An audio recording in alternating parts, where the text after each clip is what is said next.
morning everyone. So, ಎಲ್ಲ ಹೇಗಿದ್ದೀರಾ? So, how is Bangalore? ಮಳೆ ಬಂದಿದ್ದು ಖುಷಿಯಾಗಿಲ್ವಾ? So, I assume all of you who are sitting here haven't selected optional yet, right? ಮಾಡಿದ್ದೀರಾ? ಈ session ಆದ್ಮೇಲೆ change ಮಾಡ್ತೀರಾ? Okay. Yeah, so basically I used to get people in my cabin coming and asking this doubt, which optional to select. So instead of answering individually, so I thought let me take a small session on this, clarify all your doubts. So now you know that optional is a very important part of UPSC Civil Services mains examination.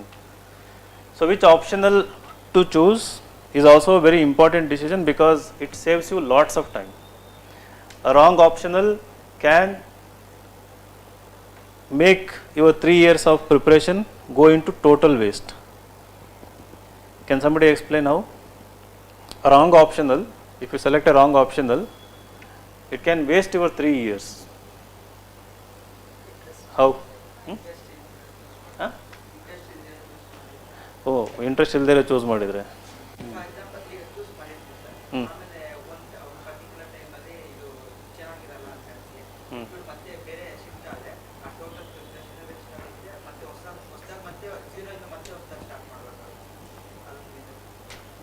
It's not like girlfriend, right? Yes. Highest marks optional. Okay. So what happens, let us say you are from agriculture background and you have done well in agriculture during all your 4 years of graduation. So you studied well, you won gold medals, you did all your assignments, you did well in exams. So you have good word on agriculture. Now somebody suggests you here, no, agriculture is not scoring, so just go with maybe geography or some other optional. For example, now you don't have much interest in geography or you may have little interest, but because somebody has recommended, it may be some topper, it may be teacher, it may be a senior in your reading room. So now what you will do, you will go with geography thinking that it is scoring. So now if you have taken geography, now if you have applied with geography right now, right, let us say for 23 examination. So now you clear prelims and then you write mains, right? And then with geography you have written your mains also and you have assumed that it might have gone well also, right? But when the marks come out, you may get selected for interview, you may not get selected. But the marks will come only after prelims. Now in the present scheme of things, it is after prelims you will get marks, after prelims of 2024, right? So again 2024 you have again applied, right, with same geography optional because you don't know how well you have done in geography. So then when the marks come out, if you realize that it was because of geography or any other optional, so let us not name geography, right? So don't get scared. So it can be any other optional. So because of that optional, if you think that you have scored low and you didn't get selected, so you are about to write 24 mains with the same optional, right? So you might improve something about it and you may try to go ahead with it. So you are in the 23 is over, now 24 is almost about to get over. But if you realize that the optional you have selected is not actually giving you returns, then if you have to change optional, it will be somewhere in the month of October 2024, right? During that time you have to change your optional, right? That is on the assumption that the present optional is not favoring you. Again, if you have to wait for its marks, again it is 2025 June or July, right? If you have to wait for marks, because you don't want to wait for marks, you may change your optional. If you don't change your optional, if you go ahead with similar optional, then again realize that it is because of optional you haven't done well, then 2025 you have to change optional, which means so all the 3 years, whatever work you have done, you have to repeat it for new optional, right? So this is something that I have observed in this course of journey when many of the aspirants make a wrong decision, right. So now, so in this session I am going to briefly talk about why there is optional. Even I don't have exact clue why UPSC has kept optionals. Can someone answer what is the logic behind keeping optional paper in mains? So why do we have optional paper in mains? And I am someone recently tweeting for the removal of optionals, right. So I've been tweeting about it, and I've been praying that let optionals be gone forever. And I had a very brief discussion with one of who knows about this from there was former UPSC chairman who had come to give a talk at Insights. So I had discussion why we have optional subject, right. So he didn't reveal much because I believe even they don't have any clue, right. Because the logic they said was that we need somebody with a specialized subject as well, right. We need specialist also in the administration, somebody with a subject specialization is also needed. Now I will show you one or two slides where this particular belief is not working in favor of either UPSC or either administration, or in favor of the students as well, right. So there is a fact here. Before that, how many optionals are there? How many? So 25 subject optionals, 26 is literature of various subjects. So you have 25 optionals to choose from, right. So you can choose any optional.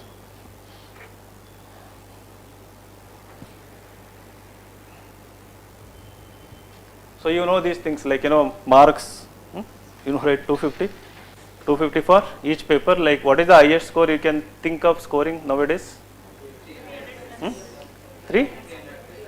300 plus within 310 nowadays. So that is one or two people within each subject. What is happening earlier, let us say anthropology, we would see 10-20 people scoring 300 plus.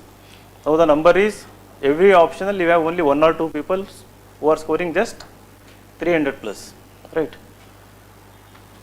So but this 500 marks, now going by the experience, what happens, people based on whichever optional they have selected unnecessarily spend too much time on the optional subject, right.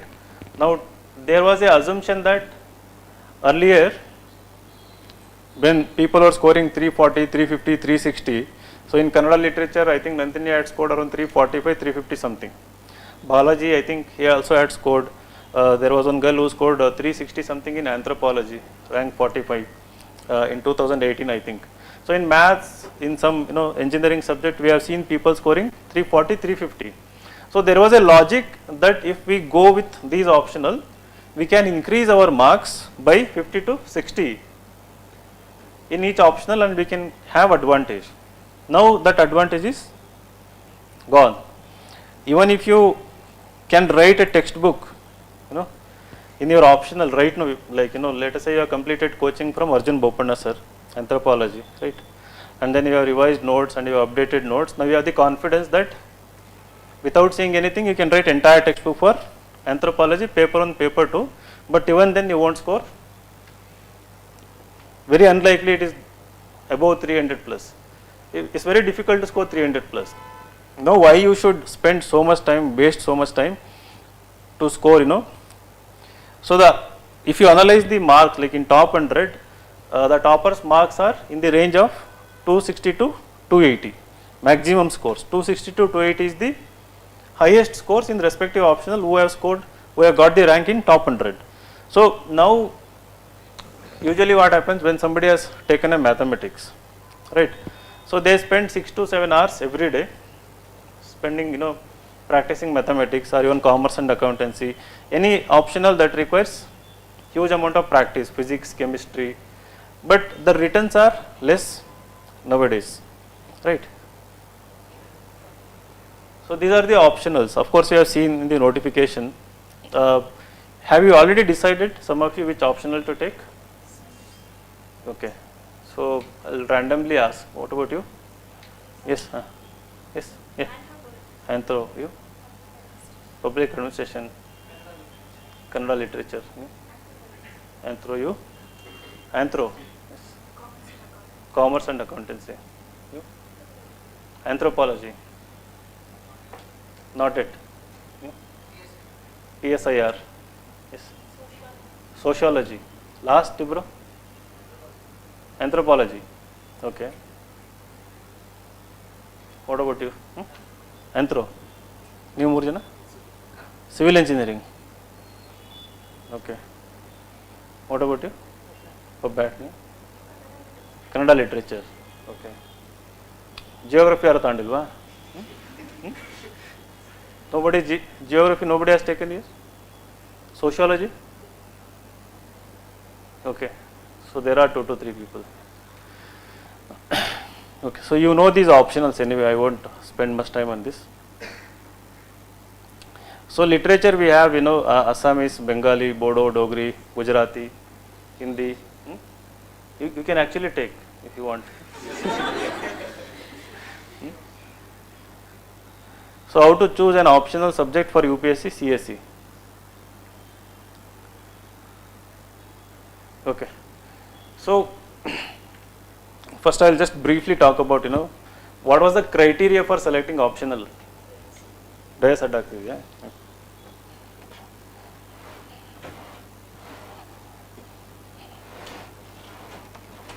You? Laptop is ದುಡ್ಡು ಕೊಡಬೇಕು ವಾಪಸ್. So earlier criteria, anybody who would come for optional selection, we would tell them, first, do you have interest in the subject, right? So most of the engineers will never have interest in their own subject, right? Except you, civil engineering. Majority would never show. Computer science, of course, it is not there, and ironically, what I have seen, computer science graduates do not come into civil services in more numbers. Civil, mechanical, electrical, and then in some cases electronics and communications. But civil, mechanical love civil services more, and it's very unlikely that they show interest in their core subject. And when somebody comes from agriculture background, like agriculture or veterinary science, so they will have certain interest. Similarly, when somebody come with BA combination of, let us say, HEP, history, economics and political science, and they will tell, I'll take sociology, right? So this is what I have observed. They will never say that I'll go with political science. Maybe because of spending 3-4 years with the same subject, so you may have grown some hatred towards subject, or you certain dislike towards the subject. But now, how do you know that you have interest in the subject, right?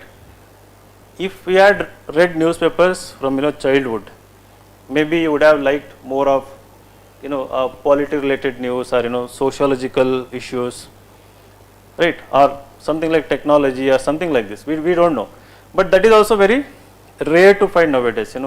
If I ask you to raise your hands, I think most of you have started reading papers only after coming to Bangalore, right? So before that, no, in your home there is no internet, newspapers are not available. Right.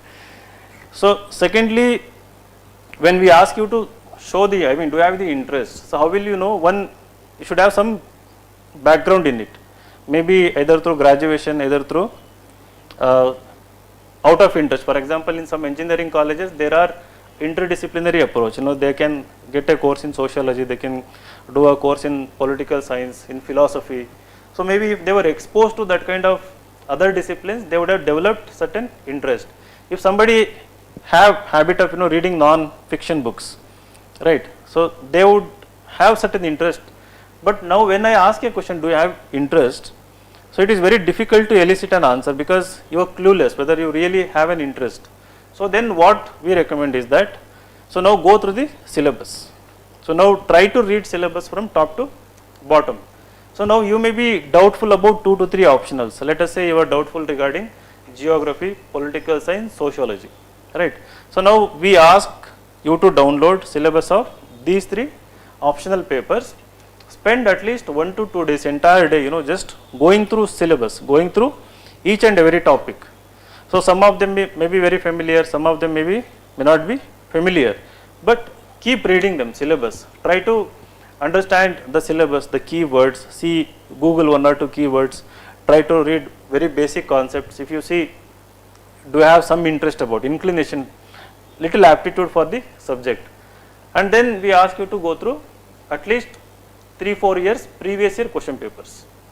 The first criteria, you have to question whether you have little interest, shortlist 1 or 2 optionals, and then read the syllabus, literally study the syllabus, right, and then look at the question papers.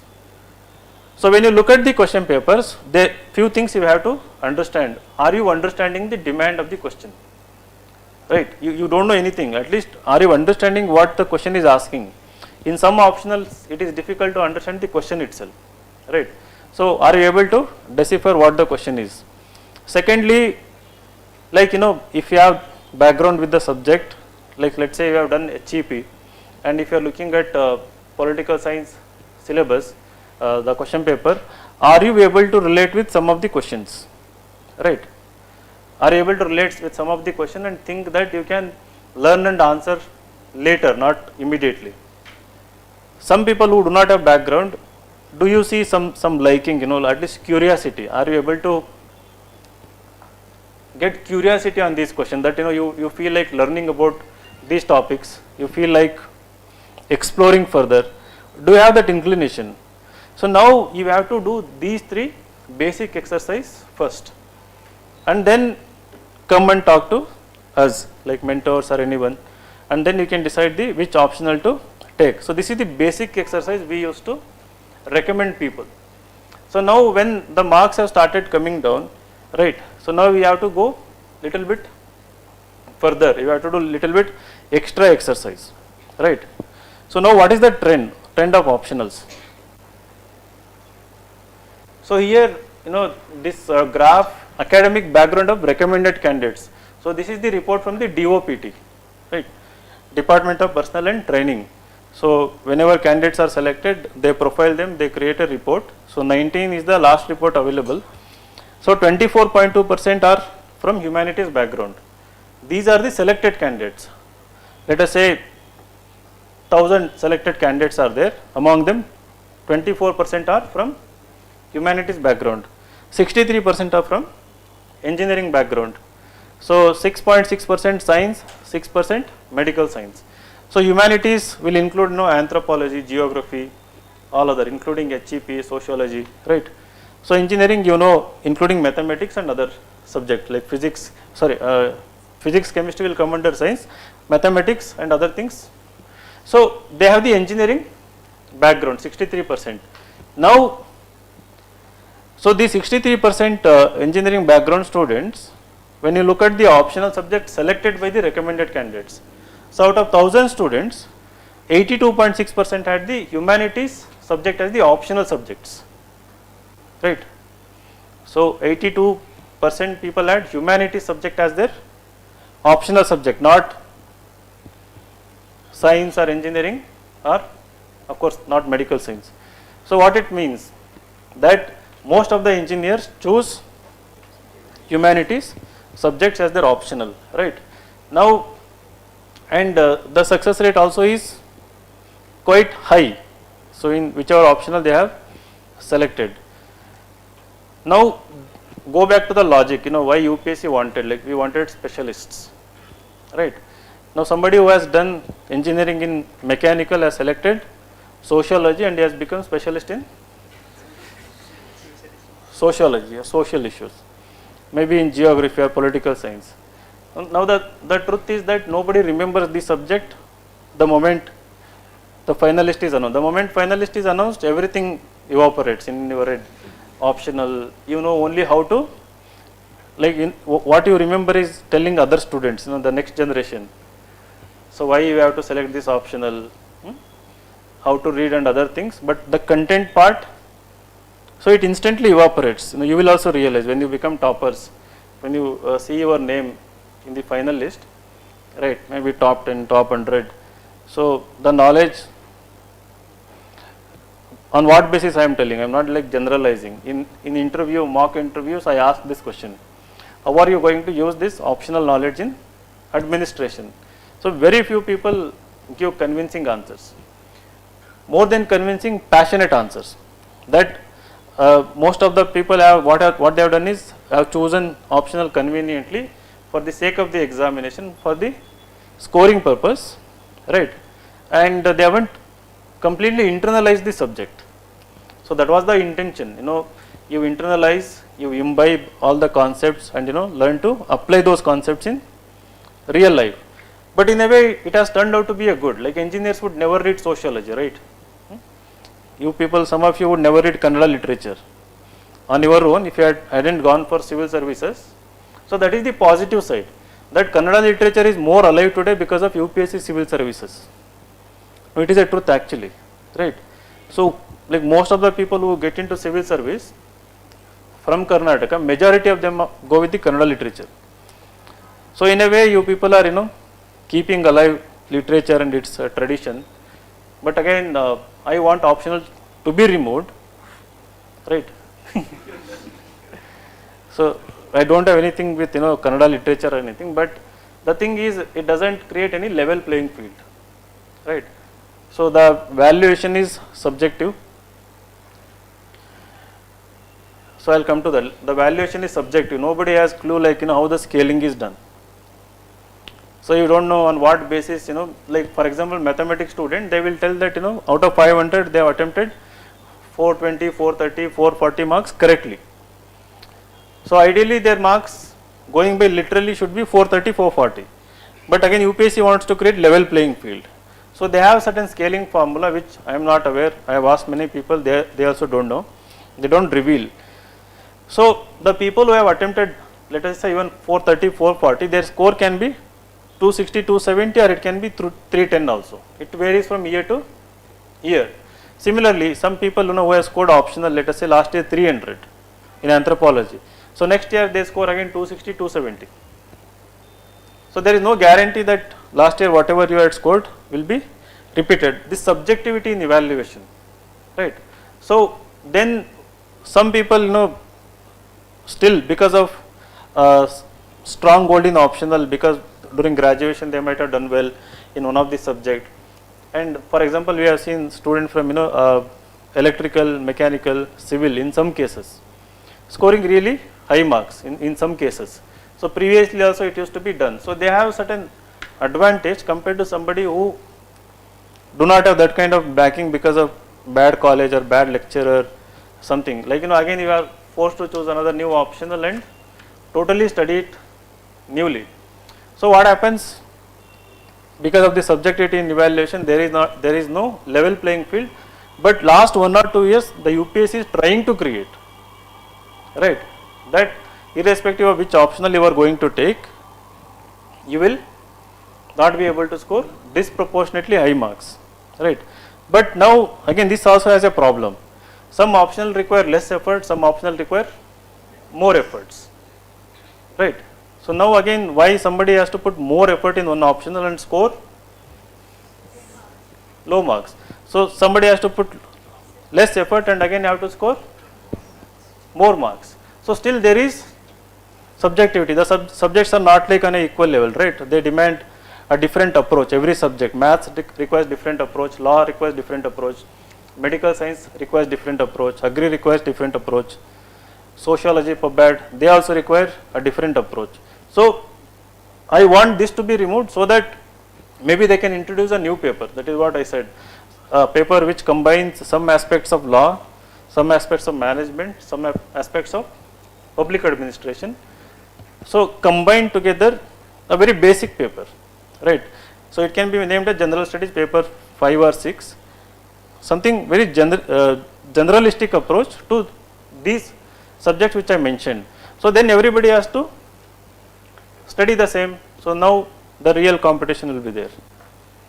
So this again, so don't go by the numbers here, right. Distribution of candidates who appeared for various optional subject. This is not the recommended or selected candidates. So these are the candidates who appeared in 2019 mains. So highest subject, highest number of people took geography. So that was in 2019, now it is political science, right. Now it is number 1 is political science. Again in 2020 I think it was anthropology, it is 2019. Nearly 2000 people took geography, but I think less than 160 people got selected. So the success rate is around 5 to 6%, right. So it was during 2019. So next is the PSIR, sociology, anthropology, history, public administration. So these are the popular optionals, right. The literature is not here. Yeah, but that is also there somewhere the next. So this is the success rate in CSE 19 vis-a-vis broad stream of disciplines, right. So the candidates who have taken these optionals, like engineering people have taken 82, like most of the engineers have taken 82% of humanities, right, in the name of in the list of the recommended candidates. But what it says is that humanities in the overall background of the successful candidates, right, doesn't matter which optional they have taken, when it comes to the stream of disciplines, the candidate stream of discipline, they are trying to create a level playing field. For example, even though more engineers have taken humanities subject, right, so they are trying to create a level playing field where there is no discrimination in terms of the disciplines they are coming from. So humanities background should not have any disadvantage in mains when compared to engineering students. So for example, 4 people have taken engineering, 4 engineers have taken humanities, 4 humanities have taken maybe humanities. Now these people should not have any disadvantage compared to these 4 students, or these 4 students should not have any disadvantage compared to these 4. So I think that is the purpose of the scaling, where in the final mix of recommended candidates there is almost like nearly 40% distribution in the discipline wise. So when 1000 people, let us say like 200 people, 200 IPS go to training, you divide 40% of those 200 are from humanities background, 40% from science, 40% from engineering background. So their optionals might be different, but in the end I think, so this is something to do with trying to bring the parity, that is what UPSC wants to do. But again there is no regional parity, there may be a parity in terms of the discipline, but when it comes to the regional distribution, right, again it has nothing to do optional, it's a issue beyond optional. So now there was a time when more number of IAS officers used to come from particular state. Now it has distributed, but again within that there is a disparity, right. So once we came here, insights, so that is a role coaching has played here. So from 2015 we are seeing increased number of Karnataka people getting ranks in civil services. So before that you would see hardly 5 to 10 people from the entire Karnataka getting into civil services. It reaches sometimes 30 to 40 toppers, right. But again it has nothing to do optional. Again in 16 what happened, I think nearly 60% of the candidates who got selected from Karnataka had Kannada literature as the optional, right. So when they started seeing this trend, in 2016, 17, 18, that certain optionals were of huge success rate, then they started punishing. So there was a time geography and public administration and history. So these 3 used to have at least 60 to 70% ranks in top 100, right. So in top 10 you would see 4 to 5 PubBat, 3 to 4 geography optional student. So that was between 2006 to 2010, 11, 12. So then they started severely punishing these optional subject. So they wanted to reduce there was out of 10,000 who were giving mains, nearly 5 to 6,000 people used to give it public administration optional. It used to be so popular, nearly 50% of the people who were writing mains used to have public administration. Now its number is reduced to 700. So last year what I know is that around 700 people from PubAd has given mains. So when they started seeing all these disparities, so UPSC wanted to bring certain parity, so level playing field. But as I said earlier, even when they are trying to do this, from the aspirant perspective, it is still a tricky issue. But of course, I am not here to argue and fill your head that optional is going to be removed or anything. So this is something that I personally believe, but don't think that optional is going to be removed. It won't be removed, right? Be very clear in your head that at least for next 4 to 5 years, optional will not be removed. It is being removed everywhere. In states, Karnataka has removed, other states have removed. Last month, Uttar Pradesh also removed optional subject. So the UPSC, I think, is the last body. So we don't know. Maybe after next general election, I don't know. I mean, it has nothing to do with Modi again coming back to power, but he will come to power, right? Yeah. So optional will be there. We don't know. But you people should not take my words like seriously in a way that when I am trying to say optional should be removed, so now optional will be removed. Right. So like who am I? Like some normal guy on Twitter just posting my voice, right? Nobody will take seriously, right? So if they take seriously, then there will be a raid on my home. Right. Right. So some people float these rumors. Next year UPSC is going to remove optional, so don't study optional, right? People have actually wasted in past. There was a strong rumor in 2019. So I remember like 1 or 2 years people actually didn't take optional very seriously. So don't do that mistake. You have to take optional. So after this session we can have a discussion which optional in the end, and you have to study. I will tell you how to manage your optional with the GS optional, and for optional also there is a general strategy, very smart strategy how you can go about completing the optional, whichever optional you are going to take, to ensure that at least 260 270 marks minimum you can score, right? Okay, so this is the distribution of candidates who appeared vis-a-vis recommended by optional subject. So this is the number of students appeared with the agriculture. 124 students with agriculture optional appeared, among them 13 cleared. So 10.5% is the success rate in 2019. It keeps varying. Again, it is different in 2020 and 21. Animal husbandry, 16 people appeared, 3 people cleared, 3 candidates. So 18.8. Similarly, anthropology 1189 and 108 cleared. So 9.1. So coming to commerce 10.3, right? Civil engineering 10.3, chemistry 8.3, botany 7.1. So geography 5.5, sorry 8%, geology 5.5, history 6.8, law 10.2. So mathematics 8.3, medical science 10.5, philosophy 6.2, psychology 9.1, public administration 8.2, sociology 10.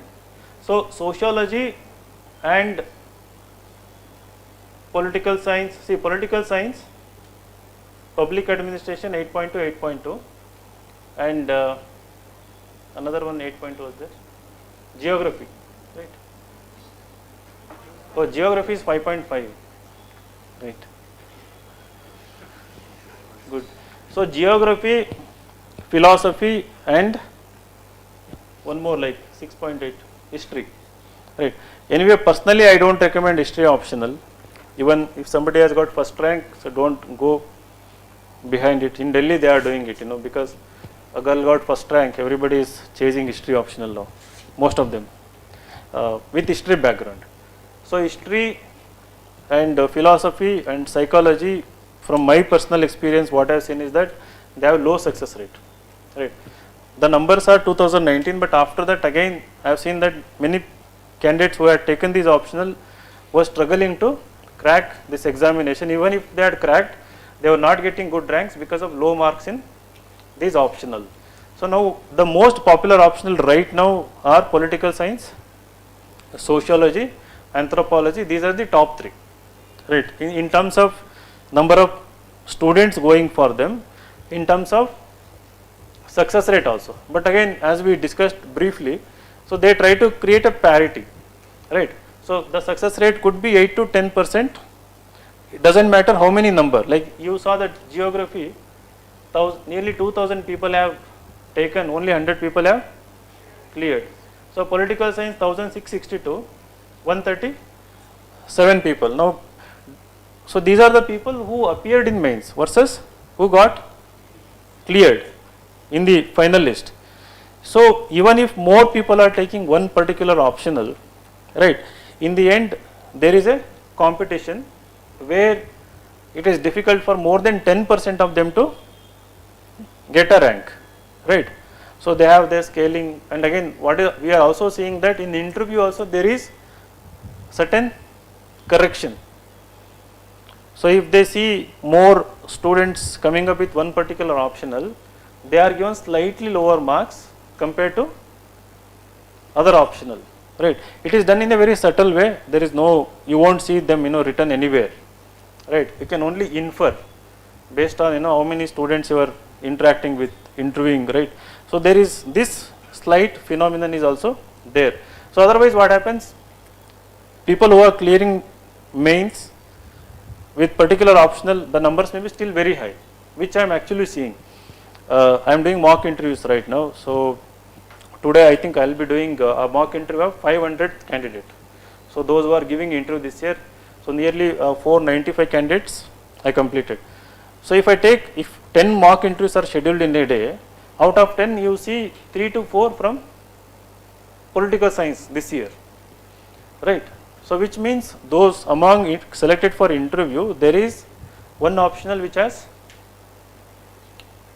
right, more share in the list of candidates, but I don't think everyone will be recommended. They have to bring it down to 8 to 10%, right. So what it means is that they are not eliminating, basically within these optional they are trying to select the best of the best, right. We have to look at this particular process in this manner.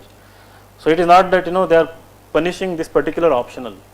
Basically within the optional they are looking for those candidates who maybe have internalized the subject, they know how to apply the subject very well.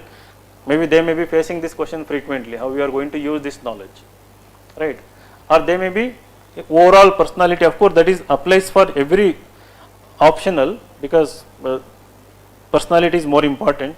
But when it comes to particular optional, I think when you see more number of them getting into this, I think there is little extra competition, extra expectation from the candidate, right. So you have to remember all these things, not to move away from particular optional.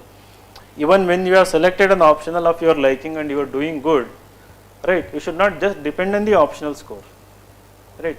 Your strategy should be such that you should score highest marks in essay, you should try to score highest marks in other 4 GS papers, and you should develop your personality in such a way that in the interview also you should have an advantage. You cannot be just average or below average, right. So you may be good in optional, but that doesn't guarantee success though. So that is the inference we can make, you may be extremely good in optional. So you might have scored like 340. I think that is one of the reason, like I used to wonder why rank 1 candidates are not scoring good marks in the interview. You go back and see last 5 years. So I think Nandini is an exception, So I think she got around 193, 196, right. She was guided by good people, I think. So, right. So you see last 5 years, the interview marks of toppers is around 160 to 180 range, right. So 158 for before last year, Pradeep Singh, I think he got 158 something. I think she also got around 176, 179 I think, the last year topper. Even Anudeep Durishetty, I think he also got 176 or something. Ira Singhal, she also got 165 or something. Not because of their personality. What I believe is that, so they are all good people. They, all of them scored 362, 342, 360 in their respective optionals. I don't know, that could be a factor in giving slightly lower marks in the interview, right? Maybe that could be, I am just, it's not a concluding statement, because otherwise I have seen these people, especially Anudeep, I think is a very good speaker, Ira Singhal, right? I would give them 200 plus any day, and Shubham, right? I have seen his videos, the way they conduct, right? So others not in much favor, but these three I have seen that they would have easily deserved 190 or 200 plus marks.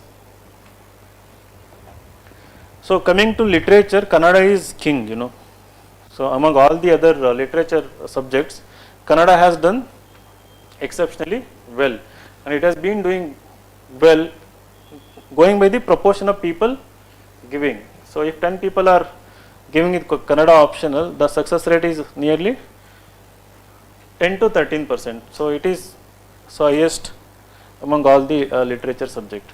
So Maithili is there, like Sindhi is there, only 2 people, one is selected, so it is written as 50%. So now don't go by 50% and check Sindhi syllabus now. Right. So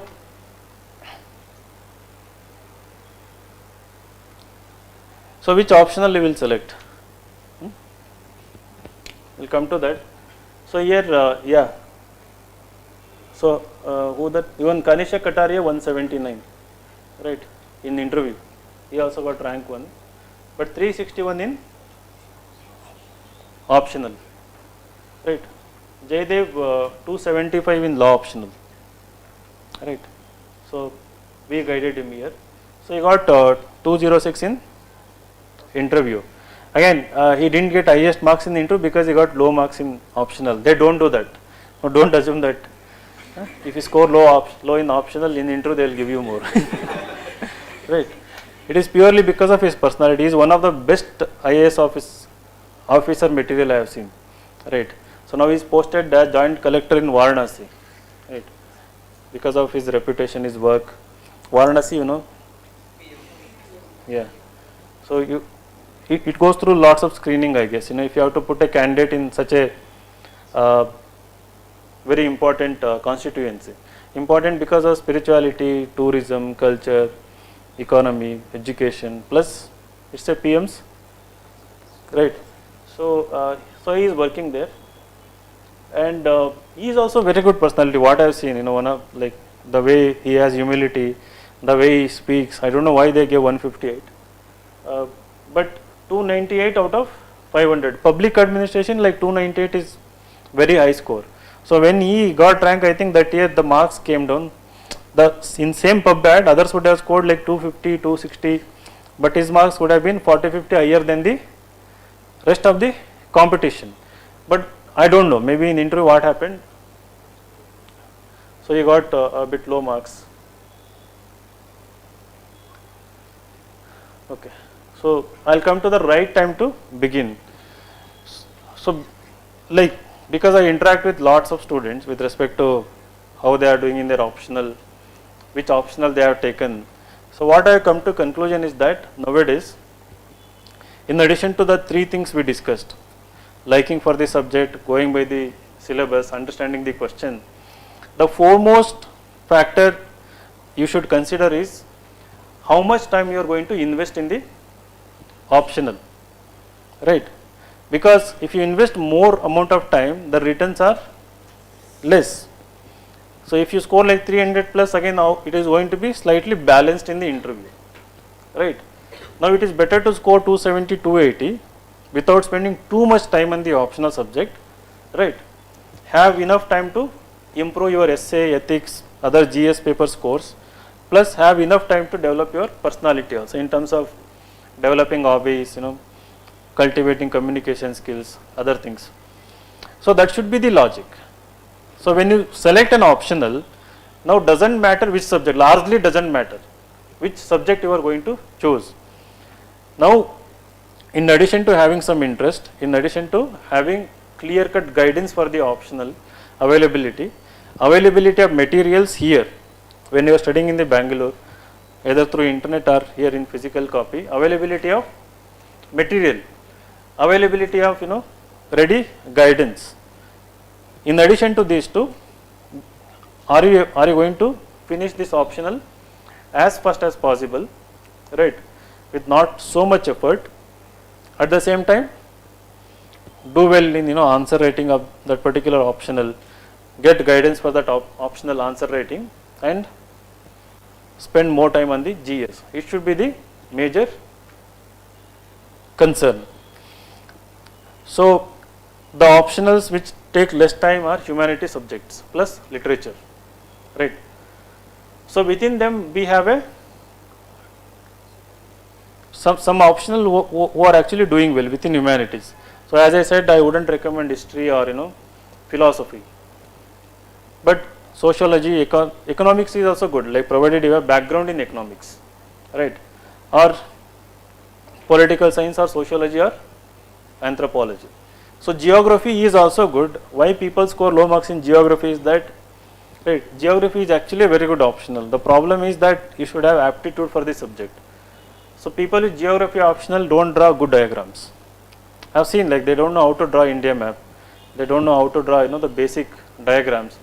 Creativity is at the core of geography. Like, you have to be creative. Every page you should know how to create diagrams, right.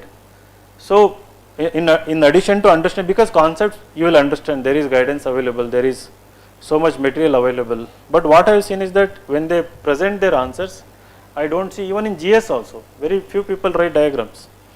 And in paper 1 of mains, if you write more diagrams in addition to correct concepts, so you will score very good marks in geography questions. So this 22 mains, we had lots of geography questions. Somebody with strong geography background would have definitely scored 30-40 marks better in GS paper 1. So per se the subject is not bad. What is wrong is people who have taken geography are not doing justice to the subject in terms of putting their extra efforts, little bit creativity, and this applies to majority optionals. Now most of the people are taking anthropology, right. So 1200 it was, so 108, 9.1% is the success rate. So when majority of your year in Bangalore are taking anthropology, now who will succeed in this subject? So you have good classes, you are getting good notes, you know which textbook to read, right, you have access to previous year questions, test series, everything. No, but again, if 100 people are taking, the success rate is 9.1%. So how do you ensure that you are going to be in that 9% bracket? What needs to be done? Yes? Conceptual clarity, okay. Okay. Good. Satisfying the demand of the question, okay. Good diagrams, case studies, then?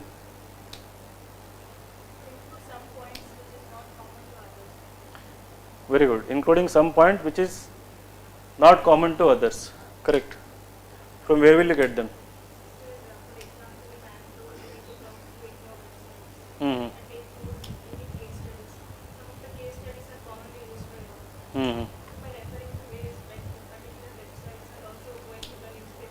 Good.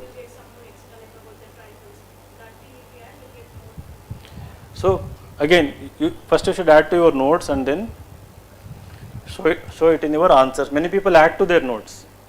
They make very good notes, they enrich everywhere, but the same is not seen in the answers. So there should be simultaneous writing practice in addition to when you are updating your notes. So what she said is very correct. Now what is happening is, so when one optional is particularly taught predominantly from one institution or one particular teacher, they give same notes to everyone in the class. Now as an evaluator, I don't want to see same answers written by every candidate, right.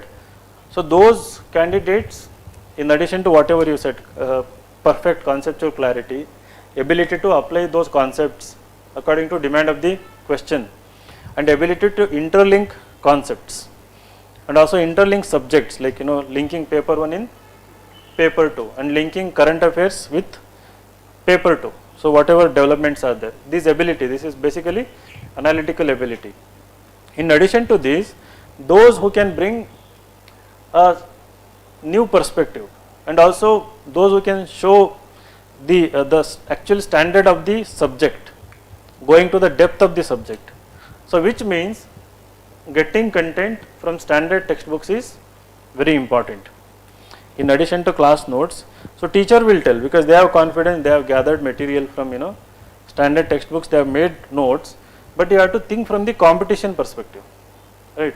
In addition to perfecting your class notes, you need to put 10-20% extra effort for every topic, every subject, and you should enrich your notes, update your notes, and you should have the intelligence, smartness to get content from standard sources.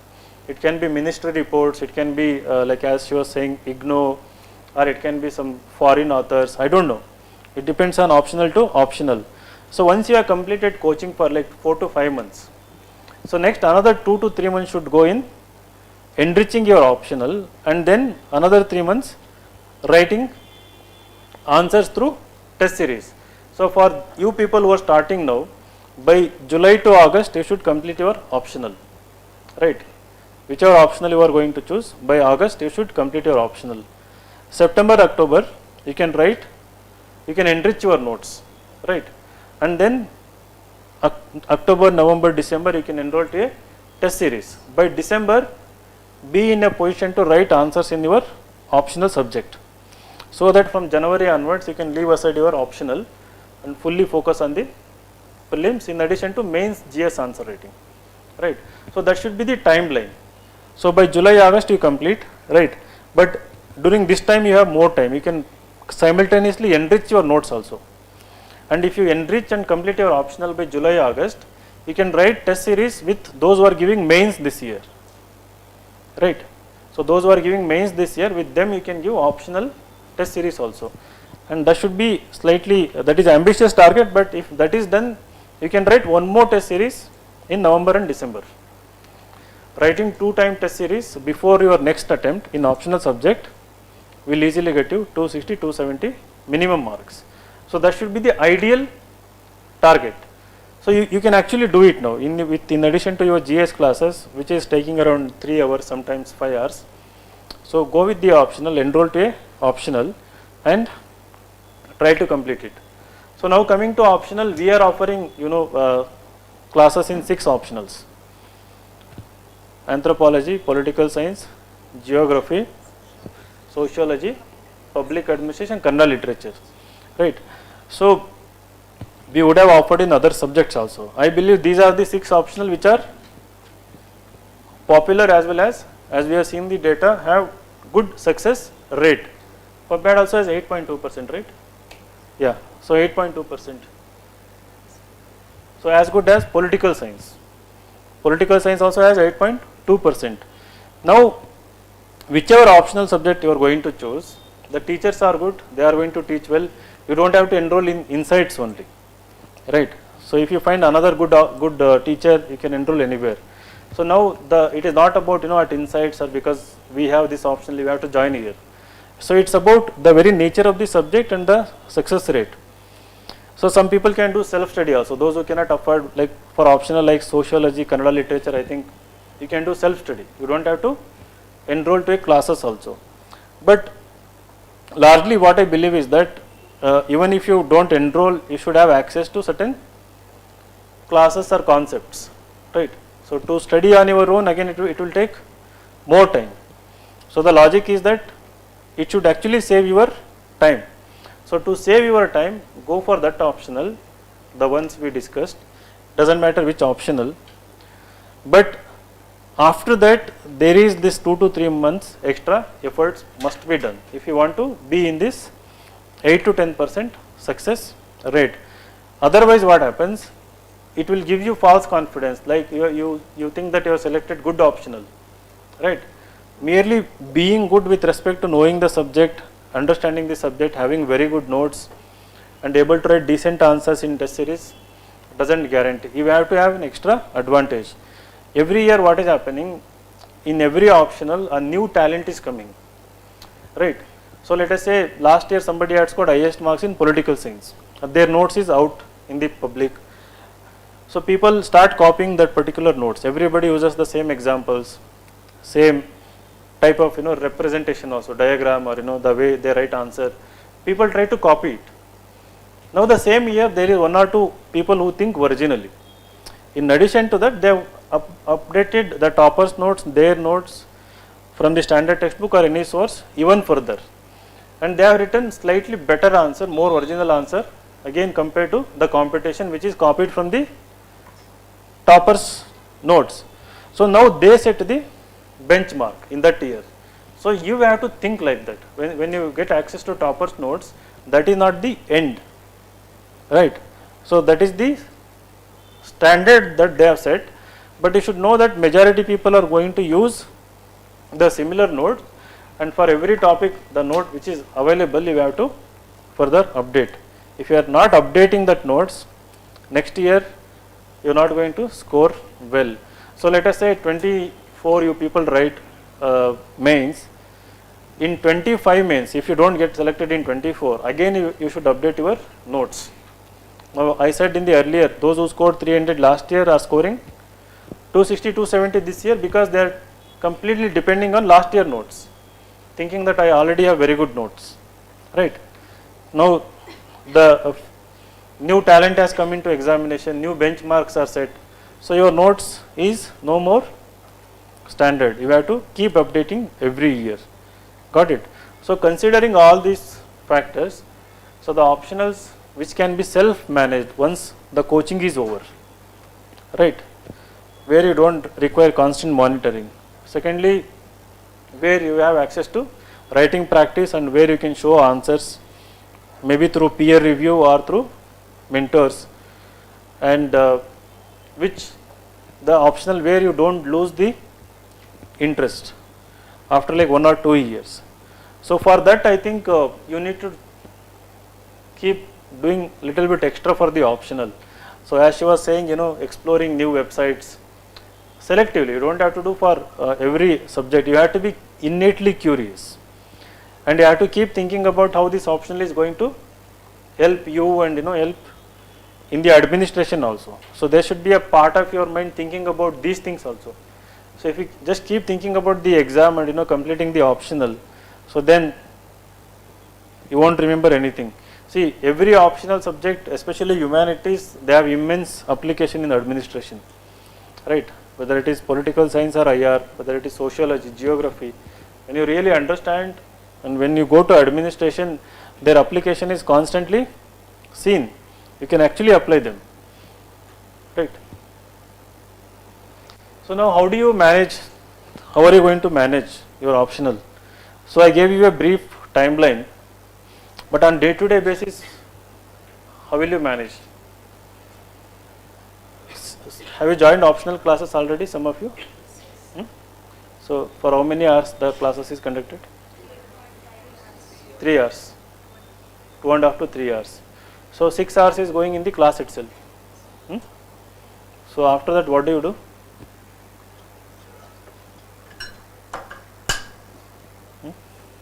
Class ಆದ್ಮೇಲೆ ಏನು ಮಾಡ್ತೀರಾ? You revise. So can somebody explain your routine, like what do you do after your class? How many hours you are putting self-study efforts after class? ಎಷ್ಟು ಗಂಟೆ ಓದ್ತಿರಲ್ಲ? 6 to 7 hours after the class. Very good. ಬೇರೆಯವರು? How many hours?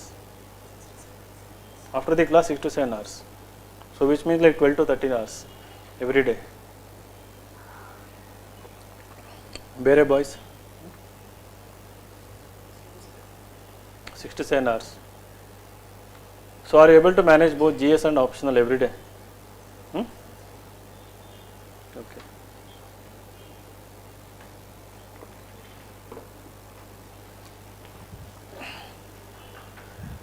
So orientation alla ಹೇಳಿದ ನೆನಪಿದೆ ಏನಾದರೂ ಸ್ವಲ್ಪ? Do you remember something? Whatever I had discussed about orientation?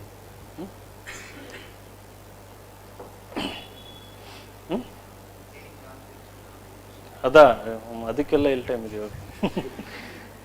Reading non fiction. Your optional is your non fiction ನಾವು.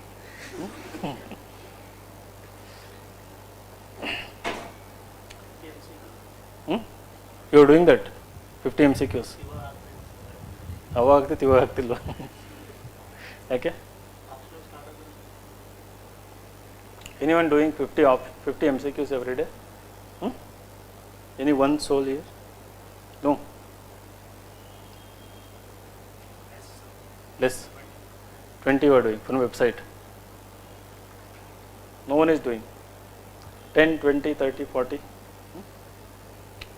Okay. Current affair questions at least. So there used to be a time, when I used to have a bunch of serious students who would give like 14 hours every day and would do everything I would tell them to do. Antara rank barodu. So those are the students who would, get us the rank. Now what I see is that, so most of you come with ambition in your head, that you want to do this, but for some reasons you get overburdened or distracted or with the existing things. You lack that stamina to do more of it endlessly. Let me do it. Irrespective of anything that is happening around me, can I still do it? Can I borrow? Can I save some half an hour, 1 hour? That intensity, right? So as I see people, sometimes they have to wait 1 hour, 2 hours to meet this great person, in the outside my cabin. No, it is a joke, like great person, so don't take seriously. So those waiting for 1 or 2 hours, they will be simply sitting, checking mobile randomly, checking photos there, staring at their photo till their photo appears in their vision, right? But I hardly see anyone, doing productive work. I had 1 or 2 students who would actually write an essay sitting outside there. If they had to wait for 1 hour, 1.5 hour, they would either complete entire prelim test, 100 questions in 1.5 hours, right? You can do 100 questions in 1.5 hours. Do you know that? You can try, you can just take 100 questions, you can try to solve. Don't worry about getting right or wrong questions. In 1.5 hour, you can actually solve 100 questions.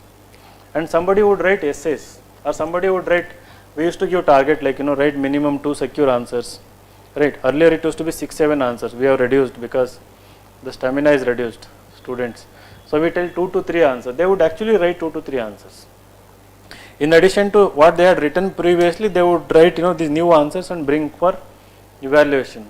So for some reason that kind of student quality we are not seeing here. Commitment, right? Why, I don't understand. So see. To get good result, to deliver result, what we need is a student who is totally dedicated, totally himself or herself is submitted to this cause, right? Without worrying about anything about their life or about what is happening in their home, about people back at home, totally committed. In one attempt you can walk out with top 10 rank. This exam is not at all a rocket science. This exam is as hyped by everyone, So there is a strategy, there is a smart strategy for dealing with this. So if you have to be committed, like day in and out. I tweeted about, it doesn't mean that staying away from people. You should interact with people. You can watch movies now and then once in a week, right? Despite doing everything, you can still be very intense, very focused. You can do everything, whatever I have actually told, right? You can write at least 4 to 5 answers every day, GS answers. Even with 6-hour class, you can do that, and you can solve at least 100. You can do 50 something minimum.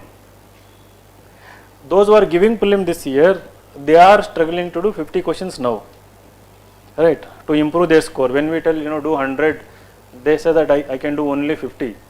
Now if I say 50 to you, even if you start with 20-30 questions now, in 2-3 months you will develop the capacity to do 50 questions. After 5-6 months you will develop the capacity to do 100 questions in a day, right? So that practice component should be integral part of your preparation. And why most of you join Insights is because daily we give questions, both on the website, in your portal, and weekly test, right? With evaluation, mains test, right? The prelim test. Nobody in entire India, no institution gives you weekly test with evaluation as part of the regular foundation course, right? And then there is a mentor available with whom you can come. Usually what happens, if we assign around 40-50 people to mentor, 5 to 6 people will be very regular, right? And they have capacity to handle everyone. But again, these 5 to 6 people who are the ones who come regularly. And within that number we are seeing the dip, right? So we want more number of you do all these assignments, kata kodadantarla nanige, mentors ige, teachers ige. It is those students who actually go on to crack this examination. This betala, No, we will never demean you, we will never insult you, we will never get irritated, nothing. So in fact, when we interact with few students, we get to know that this person is going to get us rank, right? We will realize, we won't judge anyone, and for some students we give time. After 1 or 2 months, they start showing that kind of talent and commitment also. So what we do is that we give our time back to you, and you are in a perfectly right place, right? I am not saying, so there is a track record and we have done that, and after prelims you will see some of the most serious students will come here to write mains answer to get the guidance. Again, in interview guidance also, I told you nearly 500 candidates, and they are all from the India's topmost institutions and colleges, right? So they are selecting Insights for both mains guidance and interview guidance. What it means is that you people have access to that here, right, in your doorstep, in front of you every day. And if you are not making use of it, right, day in and out, so you are not in the right direction. You may be thinking that you are attending it is not a college, right?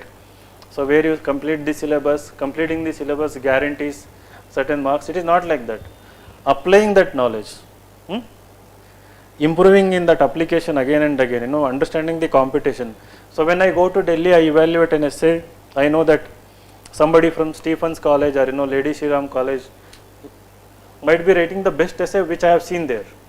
When I come back for the same topic, when you people bring the essay, I will tell you, no, somebody sitting in Delhi who is going to give exam in 24 is writing better essay than you, or could be the highest scoring essay next year, right? So now when you bring your essay, I will evaluate from that perspective. For her also I would have suggested some improvements, right? But when I see yours, constantly I am comparing it with the best in the competition. So when you bring, I will tell you, no, you are at a very basic level, or maybe you are at a slightly above average level, how you can make it to that level. And if you never come, if you never approach, keep complaining, so never complain that I am not available here, right? Even if I am available 10 days here, that itself is enough. So sometimes I see that even during mock interviews, when I have gap, I get students who come and ask for discount nowadays. I don't get anyone coming and showing answer or essays from these new batches, right? So sometimes it makes me feel sad that so what happened to those kind of committed students? So if you are getting overburdened with the limited thing which you are doing, then you have to question yourself, like within you, you have more capability, more potential than you actually think. You have to keep pushing the limits every day, right? So never say that doing 6 hours is already consuming more time. You push like extra 2 hours every day. And whenever you get any extra time, there may be a holiday, there may be a Sunday, right? You can always complete the things. So in your day-to-day routine, what should be there? Once you complete your optional classes, right, you have to revise the notes, right? But every day without failure, you have to do one and only thing compulsorily every day, that is answering last 10 years question papers, optional.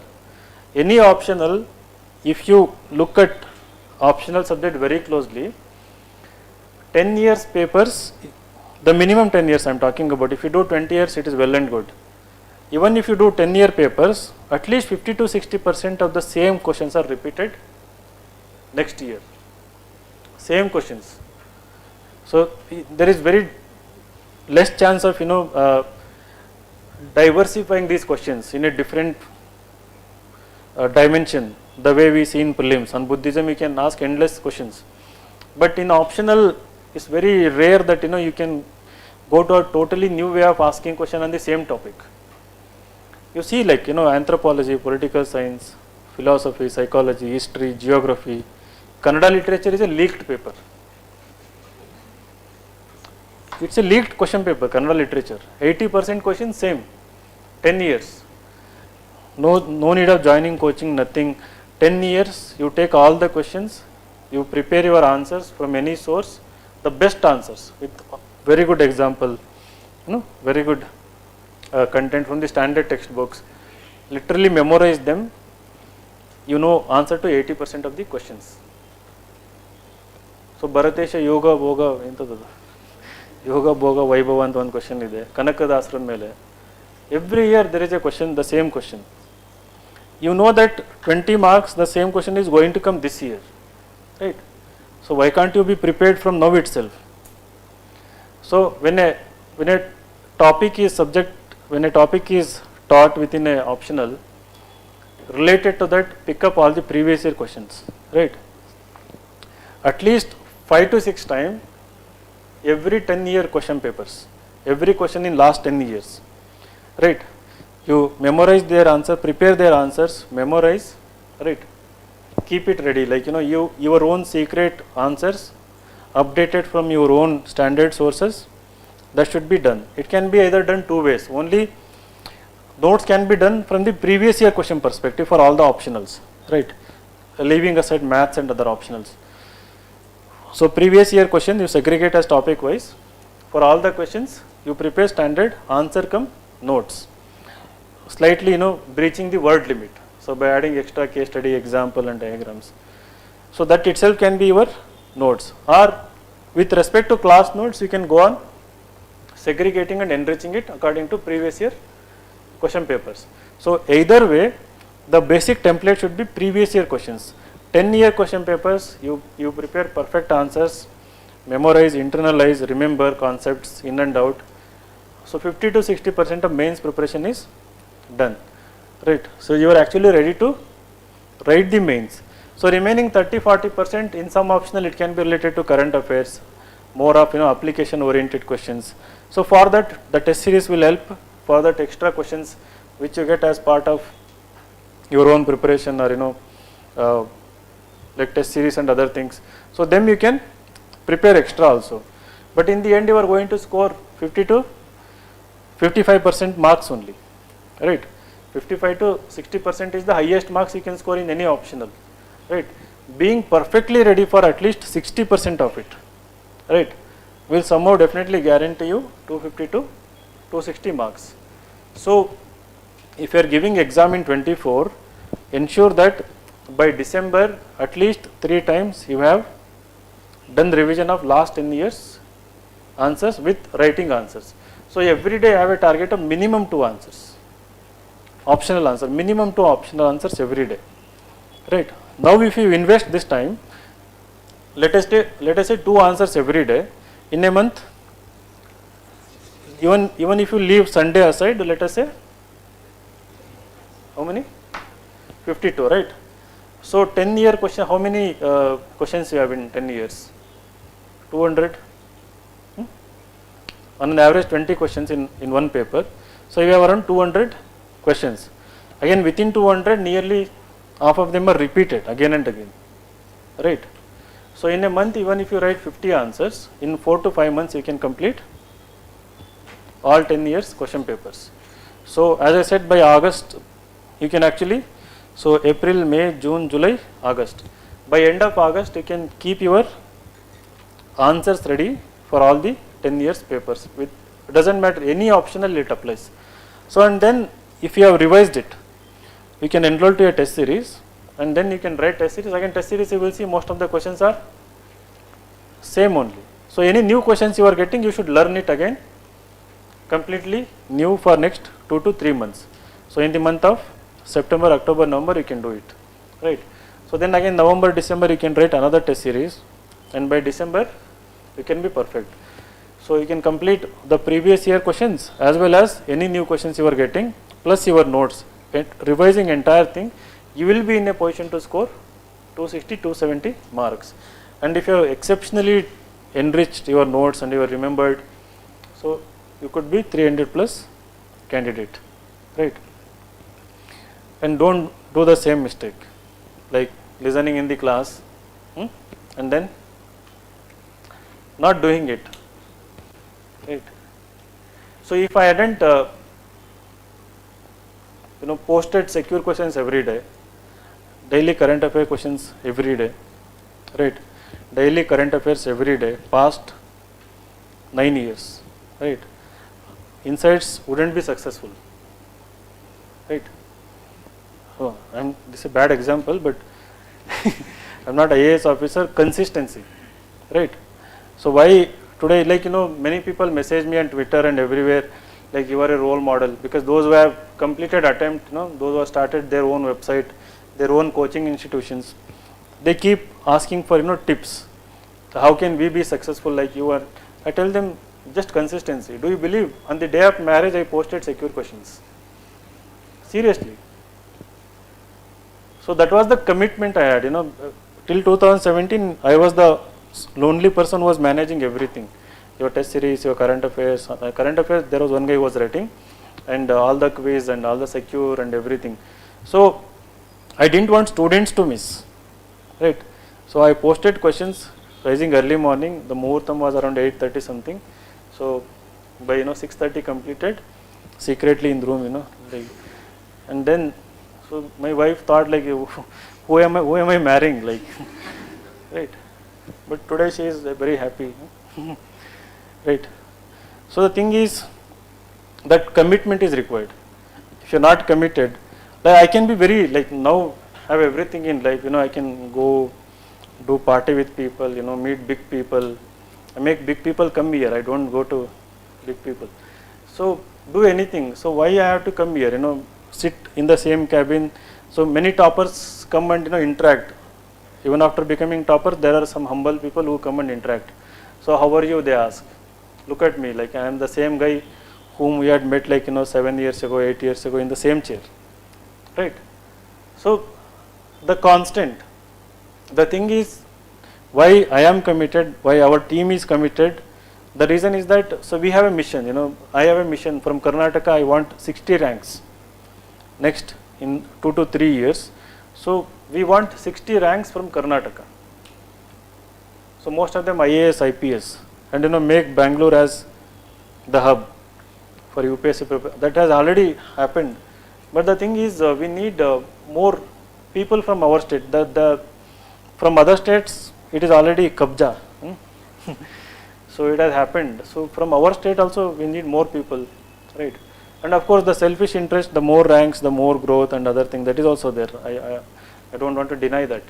The thing is, when you have committed people here, the reciprocation is very less. Now, what is stopping you? I don't understand. It is not money, it is not food, nothing. It is internal drive, right? All are excuses.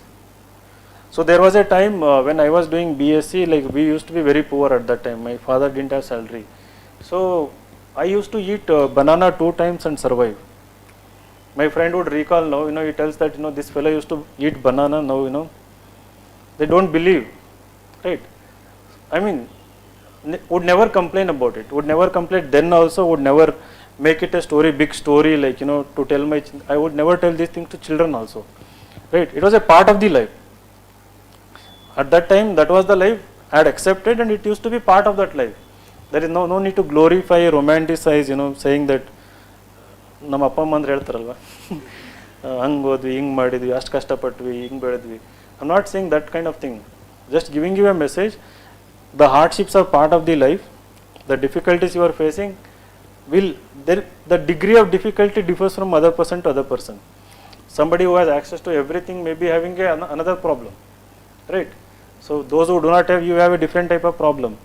But you have to make friends with them, you have to just get adjusted to them, adapt to them, and should never lose the focus why you have come to this first place, right?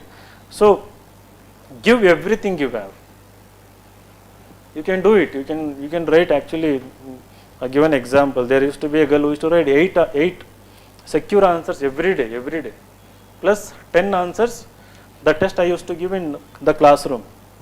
So nearly 20 answers every day, right?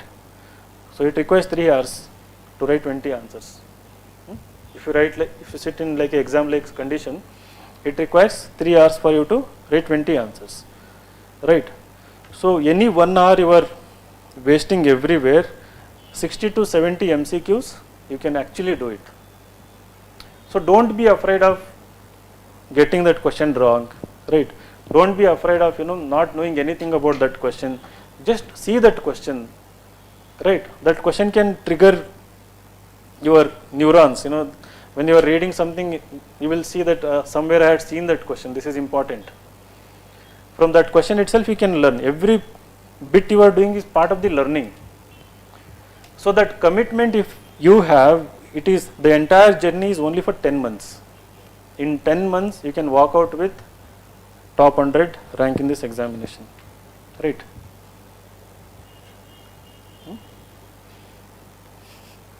So he's smiling like, sir, you estadre heli.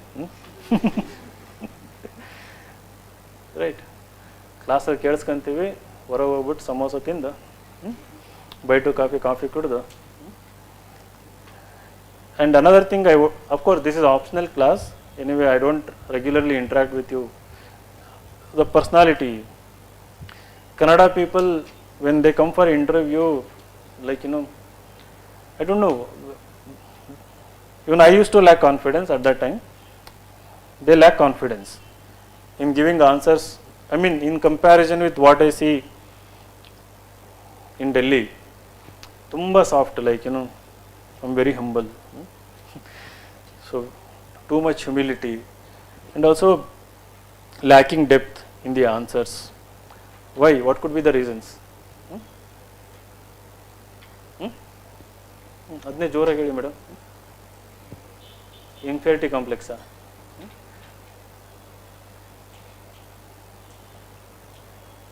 What is the reason? Why are you so soft? Okay. No clarity. See, the problem is that in college days you didn't participate in many leadership activities, right? So, like last bench, function dina hinde kutಕೊಳ್ಳೋದು, ಮಾಡರ್ ಮೇಲೆ comment ಹೊಡೆಯೋದು. So ಹಂಗೆ, that is how it has come. So now it is not like that. So this exam, never see it in parts, like optional, as we already proved. Optional, even if you are very good in optional, there is no guarantee of cracking this examination. Everything is integrated, interrelated, and interwoven also, right? You have to be good in everything. So which means you have to talk, right? Maybe coming and talking with me is an opportunity in my cabin. Talking with your mentor can be a initiative for you to come out of that, being introvert, and if you have any inferiority complex, right? You have to come and be bold. You have to talk very boldly about your issues. It can be related to studies, non-studies, anything. You have to learn to communicate very clearly what you are thinking, right? It can be about issue, it can be about anything you have observed. So once you start, you have to make it integral part of the preparation. I think the mentorship initiative and also the peer group which you have here, you can make a group of 2 to 3 people and regularly interact also, right? ಎದುರ್ಕೋಬೇಡಿ, ಇಲ್ಲೆಲ್ಲ ರೋಡರ್ ಜೋರ್ ಮಾಡಿ ನೀವೆಲ್ಲ. You have to be very bold. ಅಲ್ಲಿ ನಮ್ಮ ಹತ್ರ ಬಂದಾಗಲೂ ಎದುರ್ಕೊಂಡು ಮಾತಾಡ್ತಾರೆ ಕೆಲವೊಬ್ರು. ಸೊ ಐ ಆಮ್ ಸ್ಕೇರ್ಡ್ ಅಂತ ಹೇಳ್ತಾರೆ. Like why? Like the most friendliest person you can meet. ನೋಡೋಕ್ಕೇನಾದ್ರು ಭಯ ಆಗುತ್ತಾ? Maybe it is a wrong perception outside, right? So ಒಂದ್ಸರಿ ಮೀಟ್ ಮಾಡಿದ್ರೆ ಆಮೇಲೆ ಅಂಟ್ಕೊಂಡ್ಬಿಡ್ತಾರೆ ನಮ್ಮನ್ನ. ಎಷ್ಟೊಂದು ಜನ ಒಂದು ಅಂಟ್ಕೊಳ್ಳೋದಂದರೆ like they keep coming, they get that courage. So ಇವ್ರು ಯಾರೋ ಬೇರೆ ಹೇಳ್ದು ಬಿಲ್ಡಪ್ ಕೊಟ್ಟಂಗೆ ಇವ್ರೇನು ಹಂಗೇನಿಲ್ಲ, ಆಮ್ ಆದ್ಮಿನೇ ಇವರು ಅಂತಂದು. So they come and meet. So you have to be like that. So most of our faculty you see like Manjunath sir ನೋಡಿದ್ದೀರಾ, ಹಂಗೆ ಅವರು right, very humble. Pradeep sir ಆಗಿರ್ಬೋದು, ಎನಿಬಡಿ ಯು ಕ್ಯಾನ್, ಶಮಂತ್ ಇರ್ಬೋದು, ಆದಿತ್ಯ ಸರ್ ಇರ್ಬೋದು, ಆಮೇಲೆ ಶೈಲೇಶ್ ಅಂತ ಕೇಳಿದ್ದೀರಾ, ಮತ್ತು ಪರೀಶ್ ಸರ್ ಇರ್ಬೋದು, ಉಮೇಶ್ ಸರ್ ಇರ್ಬೋದು, ಆಶೀಶ್, ಅವನ್ನೆಲ್ಲ ನೋಡಿದ್ರೆ ಒಂಥರ ಗಾಂಧೀಜಿಗಳ ಇಮೇಜ್ ಬರಲ್ಲ ನಿಮಗೆ. Everyone is soft spoken, very humble, down to earth, right. So nobody will ever like, I won't imagine them scolding you. Pradeep sir ಕನ್ನಡದಲ್ಲಿ ಬೈಬೋದು, but most of them are like approachable, down to earth, everybody. So ನೀವು ಅದನ್ನು use ಮಾಡ್ಕೊಳ್ಳಿ. So ನಾಳೆ ಬನ್ನಿ ಅಂತ ಹೇಳ್ಬೋದು, but we will never say that never come, right. Busy ಇದ್ದರೆ ನಾಳೆ ಬನ್ನಿ, ಮೇ ಬಿ ಮುಂದಿನ ವಾರ ಬನ್ನಿ ಅಂತಂದು we can say it, but will never say that you should never come, right. So ನಾವು coming back to optional. So my personal suggestion is, if you have analytical thinking, like there are two category of people who love facts, who love to memorize things, who love to repeat the memorized things as it is. So you can go with anthropology, geography, Kannada literature kind of optional, where things are more static, right. So where you would like to just read what is there and mostly present. So those who love bit of analysis, critical thinking, want to apply, think from different dimension. So I think these options like public administration, sociology, political science, right. So I think these three for you people. So don't go with the herd mentality that everyone is taking, I am going to take. So you check your own aptitude, right. If you are writing, if you have confidence in your writing skill. So writing skill is important in public administration, sociology and political science, right. So it is not mechanical subject. In Kannada also of course definitely is needed. So if you are going for Kannada literature, you have to compulsorily read standard textbooks apart from the notes. And then in anthropology and in other like geography, you have to be a bit creative, good diagrams, you have to practice, you have to be very good in writing diagrams. So per se these optionals are not bad, but these are the good optionals among other optionals. So other good optionals are definitely law, right, commerce and accountancy, mathematics and medical science, but these optionals should be taken if even agriculture also. Agriculture is also very good optional, even veterinary science. So these 6 optionals which are related to more professional course, they are also important, they are also good optionals, provided during your graduation day you had studied them really well, so that you can save time now. Now during graduation you have done with half-hearted efforts and don't have much clarity, just because of the familiarity. If you are going to take that optional now, so that is a wrong decision, right. Ask yourself, like, can you really relate to the subject? Do you know some of it really well, the topics? So then you can go with, for example, law optional was taken by Avinash and before him Jaydev. So they told me that they don't have to read law optional. Jaydev just I think did like 10-20 years question papers, no coaching, nothing, no studies. So Avinash, as far as I remember, he didn't study for the law optional. He was good, he remembered, and if he had studied well, he would have scored another 20 extra marks maybe, but he ended up with I think 265 some marks without any efforts, right. So similarly medical science, I had a student like her name is Shubha Mangala, she is also IAS. She was from Bangalore Medical College, both graduation, post graduation, and she was teaching also, never studied medical science. She got I think 298 or something, just went and wrote I think. So just solving previous year question papers. So there are people. So similarly commerce and accountancy, who said here, yeah. So if you have done well in your graduation and if your concepts are clear, go with it, right. So similarly, any agree optional here? So did you do well in college? It's okay, sit down. Veterinary science, anyone? No. Any doubts so far? ಏನಿಲ್ವಾ doubts? ನೋಡೋಣ ಯಾರಿಗೆ ಧೈರ್ಯ ಇದೆ, ಒಬ್ಬರಾದ್ರೂ ಒಂದು doubt ಕೇಳಿ ನೋಡೋಣ. ಕೇಳಿ ನೋಡೋಣ, ಏನಾದರೂ ಇದಕ್ಕೆಂತಂದಲ್ಲ, ಯಾಕೆ ಬ್ಲ್ಯಾಕ್ ಹಾಕೊಂಬಂದಿರಂತಲೂ ಕೇಳ್ಬೋದು. I am not in opposition party, don't. Parliament ಹಾಕೊಂಡೋಗಿದ್ರಲ್ಲ ಬ್ಲ್ಯಾಕ್ ಮೊನ್ನೆ, ಯಾರ ಕೈ ಎತ್ತಿ ಹಂಗೆ ಇಳಿಸಿದ್ರು ಕಟ್ ಅಂತ. ಒಂದು ನಿಮಿಷ ಅಲ್ಲಿ ಇವ್ರದ್ದು ಆಗ್ಬಿಟ್ರೆ.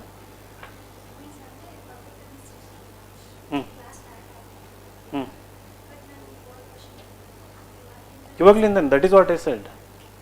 ಇವಾಗ ನಿಮಗೆ ಕುತ್ಕೊಳ್ಳಿ, ಸಿಡು. ಪೇಪರ್ 1 ಚಾಪ್ಟರ್ 1ನಲ್ಲಿ ಯಾವುದೋ ಒಂದು ಟಾಪಿಕ್ ಮುಗಿಸಿದ್ರು. So in that topic you select previous year question. Every topic will not have previous year question. Some topics are never touched, but even then you have to practise them. Any topic you have question, take that question, read your notes, read textbook if they have recommended, write whatever comes to your mind in the beginning and then show it to them, right? And they will guide you how to write and come back and you can prepare a notes around it.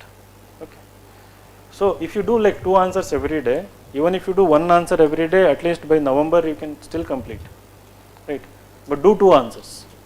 Do 2 answers by August and 10-year papers compulsorily. You will thank me later if you do this, right? It gives you so much confidence in your optional, right? You will feel confident and that will give you confidence to write GS answers, right?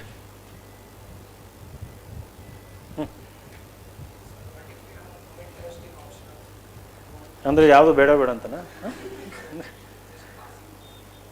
Kannada literature ಹಂಗಿದ್ರೆ ಇವಾಗ ಓದ್ Kannada literature. ಯಾರಿಗೆ ಕೇಳಿಸಿಲ್ಲ ತಾನೆ ಅದು? ಅಲ್ಲಿ ಹೊರಗೆ auto driver ಮುಂದೆ ಹೇಳ್ಬಿಟ್ರೆ ಕಷ್ಟ, ಹಂಗೆ ಕನ್ನಡ ಚೆನ್ನಾಗಿಲ್ಲ ಗೊತ್ತಿಲ್ಲ ಅಂತಂದ್ಬಿಟ್ಟು. ಸೊ ಇಂಗ್ಲೀಷ್ ಮೀಡಿಯಮಾ? What is your background? Civil engineering. Maths ಆಗಿದೆ? Maths is good.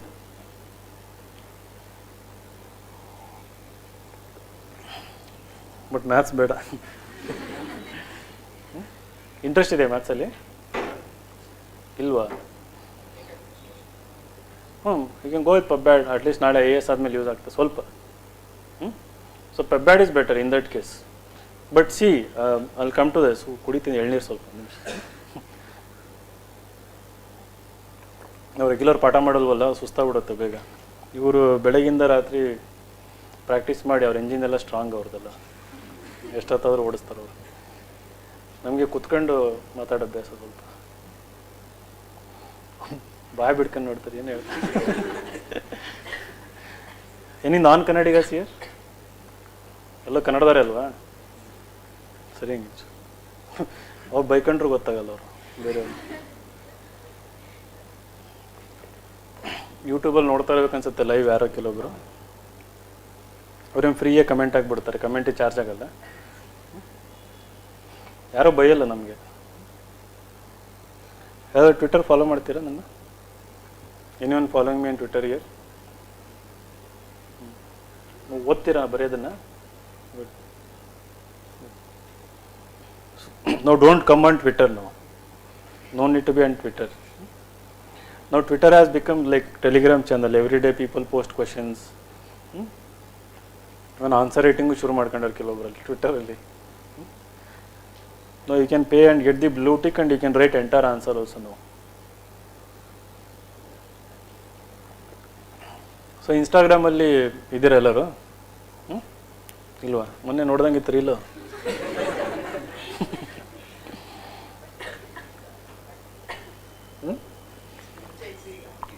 ನಾನಲ್ಲ, ನನ್ನಂಗೆ ಯಾರ ಬೇರೆಯವರು ಅಂತ. See, even if you don't like, you have to like it. ಇವಾಗ ಅರೇಂಜ್ ಮ್ಯಾರೇಜ್ ಆದಂಗೆ ಒಂಥರ.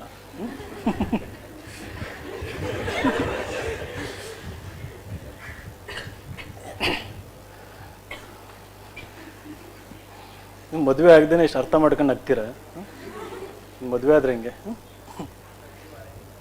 ಯಾರು ನಂದ? ನಮ್ದು ಇಷ್ಟಪಟ್ಟು ಮದುವೆ ಆಗಿದೆ. ನಮ್ಮ love marriage. So is very serious. ಏನು ಹೆಸರು? ಹಾಂ, ವಿನೋದವಾಗಿರ್ಬೇಕು ನಕ್ಕಂತ. ಹಾಂ, ಮುಂಚೆಯಿಂದ ನಿಂಗೆ ಇರೋದು? ಸ್ಕೂಲ್ ಡೇಸಿಂದ ನಿಂಗೆನಾ? ಯಾವ ಕಾಲೇಜು? PDA ಎಲ್ಲಿ? ಯಾವ ಊರು? ಗುಲ್ಬರ್ಗನಾ? ಹಾಂ, ಬೀದರಾ? ಸರ ನಮ್ಮೇಲೆ ಇದು ಬೇಜಾರಿಲ್ಲ ತಾನೆ ಬೆಂಗಳೂರು ಕಡೆ. So any optional which you are selecting, you should look it from the perspective of gaining the marks ಬಿಗಿನಿಂಗಲ್ಲಿ. ಆಮೇಲೆ ಇಷ್ಟಪಟ್ಟು as I said you have to internalise also, but be very practical here. ಎಕ್ಸಾಮಲ್ಲಿ you have to be very practical. anything you are doing, everything you are doing, everything is towards maximizing marks in this exam, right? So public administration in your case is a very good choice. In ಉಳಿದಿದ್ದೆಲ್ಲ ಏನಂದರೆ at least you will be able to relate with it to some extent. But public administration, if you are choosing, you have to be really good in your analytical thinking, right? Sometimes you won't understand the question also in the exam, but ಆ question ಅರ್ಥ ಮಾಡ್ಕೊಂಡು if you have to write answers, you should learn to read like serious stuff. Pratap Bhanu Mehta ಅಂತ ಒಂದು book ಇದೆ. So Pratap Bhanu Mehta public institutions ಅಂತ ಒಂದು book. We use to read it and ಈ writes article in Indian Express regularly. So if you can understand is the articles, then you can take public administration, right? Of course eventually you will develop that ability to understand. Beginning alle judge ಮಾಡಬೇಡಿ, but if you like, you should go with it. So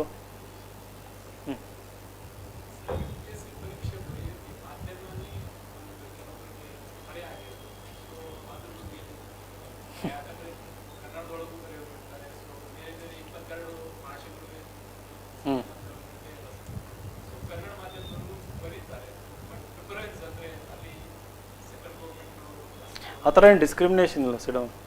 so you can take Kannada medium also, but you have to be equally good with the English. So that is number one. Even if you are taking in Kannada medium, ಇಂಗ್ಲೀಷಲ್ಲೂ ಚೆನ್ನಾಗಿರಬೇಕು. ಮೊನ್ನೆ ಒಬ್ರು ಯಾರೋ ಬಂದು ಹೇಳ್ತಾಯಿದ್ರು, ಒಬ್ಬ student ಮಂಡ್ಯದಿಂದ, English ಅಂದರೆ ದ್ವೇಷ ನನಗೆ. 7ನೇ ಕ್ಲಾಸಿಂದ 8 ಮಾಡ್ಕೊಂತ ಬಂದೆ, ಈ ಡಿಗ್ರಿ ಮುಗಿದ್ಮೇಲೆ ಗೊತ್ತಾಗ್ತದೆ ಮಾಡಿದ್ದೆಲ್ಲ ತಪ್ಪು ಅಂತ, ರೈಟ್? ಅದನ್ನು ಶುದ್ಧ ಕನ್ನಡದಲ್ಲೇ ಹೇಳಿದ್ದು ನಮಗೆ. ನಮ್ಮದೆಲ್ಲ ಶುದ್ಧ ಕನ್ನಡ ಅಶುದ್ಧ ಆಗೋಗ್ಬಿಟ್ಟಿದ್ದೀವಿ. ಮಾತಾಡೋದಲ್ಲ ಕನ್ನಡ, ಎಲ್ಲ ಬಂದವರತ್ತೆಲ್ಲ ಇಂಗ್ಲೀಷ್ ಮಾತಾಡಬೇಕು. ನೀವೆಲ್ಲ ಬರ್ತಿರಲ್ಲ ಕ್ಲಾಸಲ್ಲಿ, ಇಂಟ್ರೋ ಗೈಡೆನ್ಸ್ ಎಲ್ಲದಕ್ಕೂ.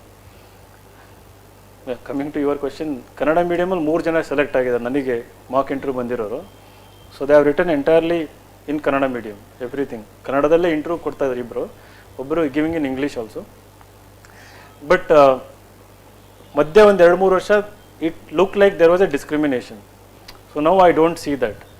The only expectation is that when you are writing in Kannada medium, your standard should be as good as the best in the English medium, right? So if somebody is writing, who is writing in English medium, if that is the benchmark they have set, essay, any paper, when you write in Kannada medium, both content wise, like for example, to put it simply in simple language, the number of points one writes and the quality of points, quality of example, the quality of introduction should match with them. If you are able to do it in any mother tongue, Kannada, Telugu, Tamil, then you have equal chance of succeeding in this examination, right? Current affair answers. So secure initiative ಇದೆಯಲ್ಲ, ಅದರಲ್ಲಿ C minimum 2 ಬರೆದ್ರೆ ಒಳ್ಳೆಯದು every day. Secure initiative, people come and tell me that ನಮಗಿನ್ನೂ economy ಆಗಿಲ್ಲ, geography, polity. So how can I start writing answers? See, current affair questions, even if you haven't joined UPSC, you would have read it anyway if you had interest in reading newspapers, right? So my suggestion, write 2 current affair answers every day, right? You can do it alternatively, like 2 days you can pick economy questions. Some today you can pick environment related or paper related. So to have a diversity in a week, right? Paper 2 related, or whatever subject is completed for you, you can pick up those questions also. So here also writing 2 answers every day, I mean like Monday to Saturday, will make you write how many answers in a month? Around 50, right? So 50 into, let us say you do it for 10 months, around 500 answers, right? So 500 answers, and in the real examination, so in a paper you are going to write like 20 answers, 20 like 60 from GS 1 to 3, right? So out of this 500, it is just like out of your own practice you are writing. In addition to weekly test, monthly test, you would be writing, even more 500, 600. So again, the chance of some of these questions which you have practiced getting repeated in mains is very high, especially in paper 2 and 3. If you follow secure initiative, nearly 80% of the questions are repeated because they are all related to current affairs in paper 2 and 3. Whatever we cover in secure every day, 6 to 7 questions, right? It has been the case in paper 2 and 3. I won't claim in paper 1 and 4. Paper 2, 3, 80% of the questions are repeated, the same topics. No question will get repeated as it is. The topics are repeated. So if you do 500 questions, right? You again know answers to many of the questions. 10 months from now means till when? January, right? And then again between prelims and mains you will be writing nearly 28 tests as part of the mains test series. You will learn many more new questions. So for mains GS component also you will be ready, and writing 2 answers will give you advantage in weekly test and monthly test, right? You will be able to improve your speed, improve your marks in this, the test we conduct weekly and monthly basis, and that will add to your confidence, and you will feel like not missing any test. Why people miss is that they cannot write more answers, they cannot write good answers in the beginning, so they stop writing these examinations because they think they have to first learn more and then come and write. So that time never comes to 95% of the candidates, right? So I have a weird analogy for it. It is like ಹೊಟ್ಟೆ ತುಂಬ ಊಟ ಮಾಡೋಣ every day. ಬೆಳಗಿಂದ ರಾತ್ರಿ let me eat, right? Months together you go on eating and getting very fat. ಆಮೇಲೆ ಜಿಮ್ಮಿಗೆ ಹೋಗೋಣ ಅಂತ, first ಮೈ ಬೆಳೆಸ್ಕೊಳ್ಳೋಣ, ಒಂದು 100 kg ಆಗೋಣ, ಆಮೇಲೆ ಜಿಮ್ಮಿಗೆ ಹೋಗೋಣ ಅಂತ. ಜಿಮ್ಮಿಗೆ ಹೋದ್ರೂ 1 ವಾರ ಅಷ್ಟೇ ಹೋಗೋದು ಆಮೇಲೆ, right? By that time you lose motivation and everything. So you should be simultaneous. So most of the coaching institutions are like restaurants, you go in, you consume, and then you walk out. So we have gym here, right? Insights, you have KFC and then you have gym in the upstairs. So very few people come to the gym. ತಿನ್ಕೊಂಡು ಹೋಗ್ಬಿಡೋದ ಬಕೆಟಲ್ಲಿ ಏನು ಕೊಡ್ತಾರೆ, ಹೋಗಿದ್ದಾರಲ್ಲ KFC ಗೆ? Sir Indira ಕ್ಯಾಂಟೀನಲ್ಲಿ ತಿನ್ನೋಕ್ಕೆ ದುಡ್ಡಿಲ್ಲ KFC. Indira canteen ಫ್ರೀನಾ ದುಡ್ಡು ಕೊಡ್ಬೇಕಾ? ಕೊಡ್ಬೇಕು. ಎಷ್ಟು ಜನ ತಿಂದಿರಿ ಇಂದಿರಾ ಕ್ಯಾಂಟೀನಲ್ಲಿ? Oh very good, nice. I miss those days. ನಾವಿದ್ದಾಗ ಇಂದಿರಾ ಕ್ಯಾಂಟೀನ್ ಇರಲಿಲ್ಲ, ಬಟ್ ಒಂಥರ ಚೆನ್ನಾಗಿ ಅನ್ಸುತ್ತೆ ಅದೆಲ್ಲ ಫುಡ್. ಇಲ್ಲೆಲ್ಲ ಒಂದೊಂದ್ಸರಿ ಅನ್ಸುತ್ತೆ ನಾವು ಹೋಗ್ಬಿಟ್ರು ರೊಟ್ಟಿ ಗಿಟ್ಟಿ ತಿನ್ಕೊಂಡು ಹೋಗೋಣ ಅಂತಂದು, ಏನೋ ಈಗೂ ಅನಿಸುತ್ತೆ. ಹಿಂಗೇನಿಲ್ಲ, ಒಳ್ಳೆ ಫುಡ್ ಕಾಯ್ತಾ ಇರ್ತದೆ ಅದಕ್ಕೆ. Any other doubts? ಆನ್ಸರ್ಸ್ನ ಏನ? So our question is how to self-evaluate your answers. See, so that is something we have written an article on the website for GS answers. How to do self-review of your answers, right? If it is GS question, optionally, so optionally ಏನilla, see, you have to compare with your notes basically. Now you should understand the demand of the question and write what you have understood from the question before answering it. How many parts are there in the question, right? So if there is a question like which optional, answer, ನಂಗೆ ಏನು ಗೊತ್ತಿಲ್ಲ. So So ಅದರಲ್ಲಿ ಯಾವುದೊಂದು question ಇರುತ್ತೆ, but usually every question can be broken into minimum to maximum 3-4 parts depending on the nature of the directive word. Directive word ಅಂತ ಇರುತ್ತೆ at the end of the question. So every question has 2 components. One is keyword ಅನ್ನೋದಕ್ಕೆ directive ಅಂತ ಹೇಳ್ತೀವಿ. So we call it as directive and another one is the topic component, right. ಇದು internet ಬರುತ್ತೆ.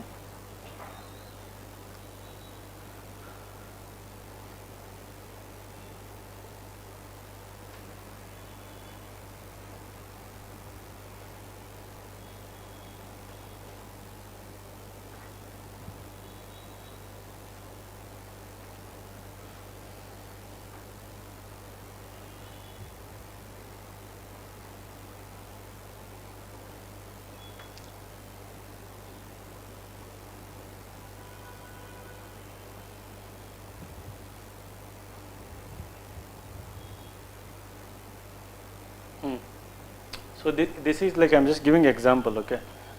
So idu nenne question, no, the Vaikom Satyagraha was a significant moment in the Indian independence movement as it highlighted the injustices of the caste system and the need for social reform. Discuss. The word discuss is your directive. It is called as the directive word. The remaining part of the question is called as the topic of the question. The topic can have the context also, or it can give you a hint also, right. So it is about the topic, to which topic it is related. The discuss is the directive word. So the answer you have to write based on the directive word. When it says discuss, so what is the demand of the question is that there are so many keywords, I mean the directives, starting from explain, elucidate, enumerate, right, examine, analyze, critically comment, critically analyze, and then discuss. So discuss is at the top, right, in terms of the demand. So what discuss demands is that discuss demands the holistic treatment of the question, the topic. What do you mean by holistic? So there is no, it is not giving you that, you know, just analyze the, you know, the history of it, the background of it, or the causes of it, or the consequences of it. It is giving you a statement.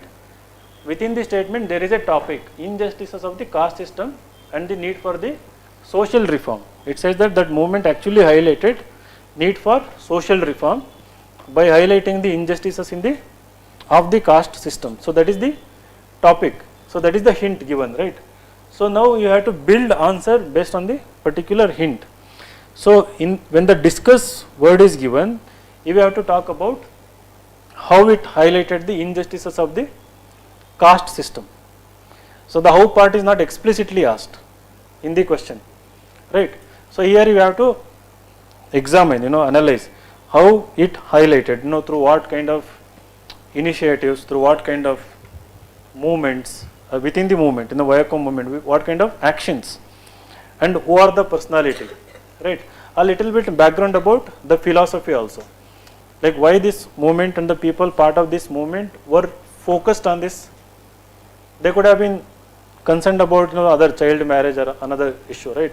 So why they were mainly concerned with this particular, a little bit of that also.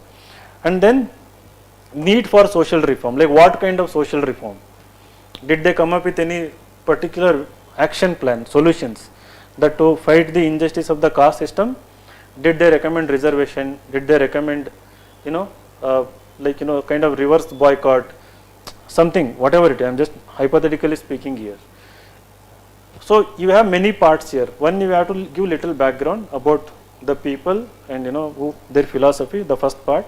Second, how they highlighted the injustices of the caste system, right. Within that, like why it is important to fight it, you know, what was there, what did they advocate, and then the action plan for going with the social reform, what were their recommendation, what were their suggestion, something like that, and the consequences of the movement itself, Vaikom. So how did the government deal with it? Then when was it? 1924, okay. So how did the British government deal with it? at that point of time, right, with what consequences. So when you have discuss, you have everything to be accommodated within 250 words, right. So when, if it is just the examine, let us say instead of discuss, the word is just the examine, you don't have to write all these things I told you, just examine the thing it is saying in the question. So it highlighted the injustices. So what were the highlights? How did it highlight? And then it talks, it also highlighted the need for the reform. So you just address with 5 points or maybe 6 points with example the injustice part and the need for the reform parts. You don't have to talk about the consequences. You don't have to talk about, like, you know, in the discuss you can also talk about, you can contextualize also, like in the conclusion or near the conclusion. So even today you have these kind of injustices, you know, even today you may have need for social reform. So how that particular moment is relevant today. So you can write briefly that also in the discuss, but in examine, explain, elucidate, you don't have to write them. Got it? So in terms of self-evaluation, first you should know the directive words, what is the demand of them, and then break question into parts. So how many parts? You have introduction, body, conclusion. So in the body, how many parts you have to create? So once you have written answer, you see that match. So are all these parts I have addressed. So within each part, again the self-evaluate, you should know the quality of point you have written and whether it is justified or not. If you are writing 10 point in your answer, every 10 point must be justified with an example. What we call it as validation of your point, justification. So if there is no example followed by a point, that point is invalid, right? It is empty, so it doesn't have any value. You can write anything, right? Can you make it specific by writing the example? So 250 words on an average, you have to write minimum 15 points, right? So 150 words you should write 8 to 10 points. So every point you must have an example, right? So in self-evaluation, you see how many points you have written example, how many points you haven't written, right? And again, what kind of example you have written? Have you written cliched, usual, obvious example, or is it taken from the standard textbook, right? So for example, this question, which are all the personalities you will mention? Yeah, I have forgotten, you tell me. E.V. Periyar. Then? T.N. Madhavrao. Kelappan. Okay. Okay. So you gave me like 3 names. The movement might have more than 3 names also. Maybe in Bipin Chandra they have given, there is one more book, Placido Partition, right? In that book also they might have given few names. So if you are somebody who wants to score more marks, apart from 3 names which are given in the class, go back and do little research and collect 3 more names, right? And the important places and important outcomes of this movement, whatever it is. So you have to collect. Outcome could be a creation of new party, I don't know, impetus or motivation to new kind of movements after that, right? Giving a template for other similar movements. It could be anything. So that is what you need to do. Once your class is over, based on the driven by curiosity, driven based on the previous year questions, so try to slightly enrich by 20-30%. So then you will have 10 examples to write in 10 points. So the moment you do like this, like 130, 140 in each paper, you can score, right?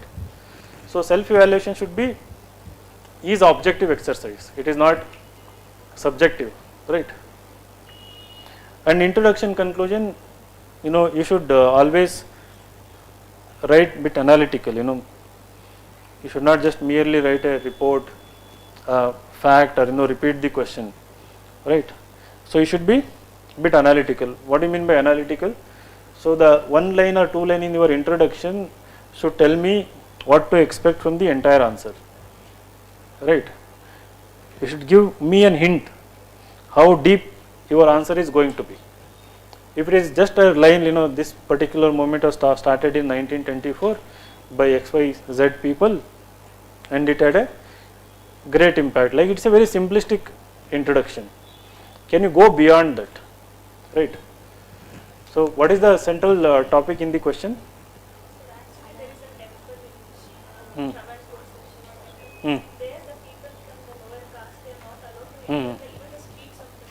Okay. Hmm. So what introduction you will write? Hmm? Can anybody give me one very good introduction, one line introduction?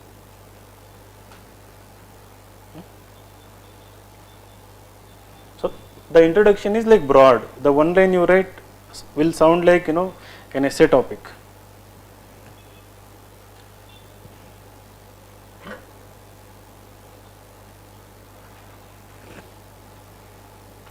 Now some of you are thinking, right? Like just tell whatever comes to your mind. Hmm? Hmm. What? Social differences. Now what is the line? Hmm? Yeah, you tell what it is. Hmm? Okay. Hmm. So what comes to your mind when you think of social injustices? Hmm? ಪರವಾಗಿಲ್ಲ. Hmm.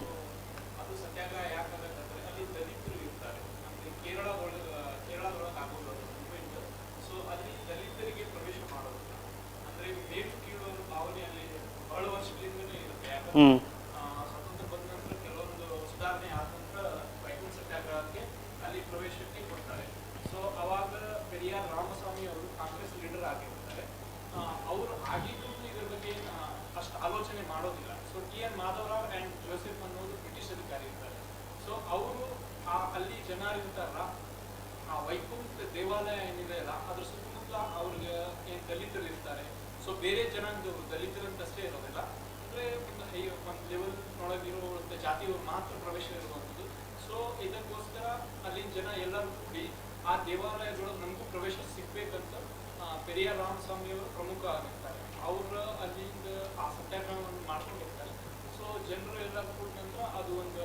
ಆಯಿತು, ಅದು history ಆಯಿತು. ನಾವು the question is ಇಂಟ್ರೊಡಕ್ಷನಲ್ಲಿ ಹೆಂಗೆ ಬರೆಯೋದು ಇದನ್ನು ಒಂದು ಲೈನಲ್ಲಿ? ಹ್ಞೂ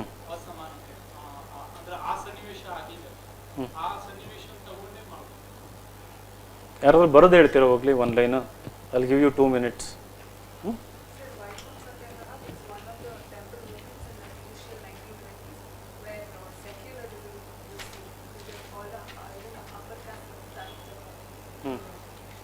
Okay. Upper caste started supporting. Okay, very good. Hmm. Hmm.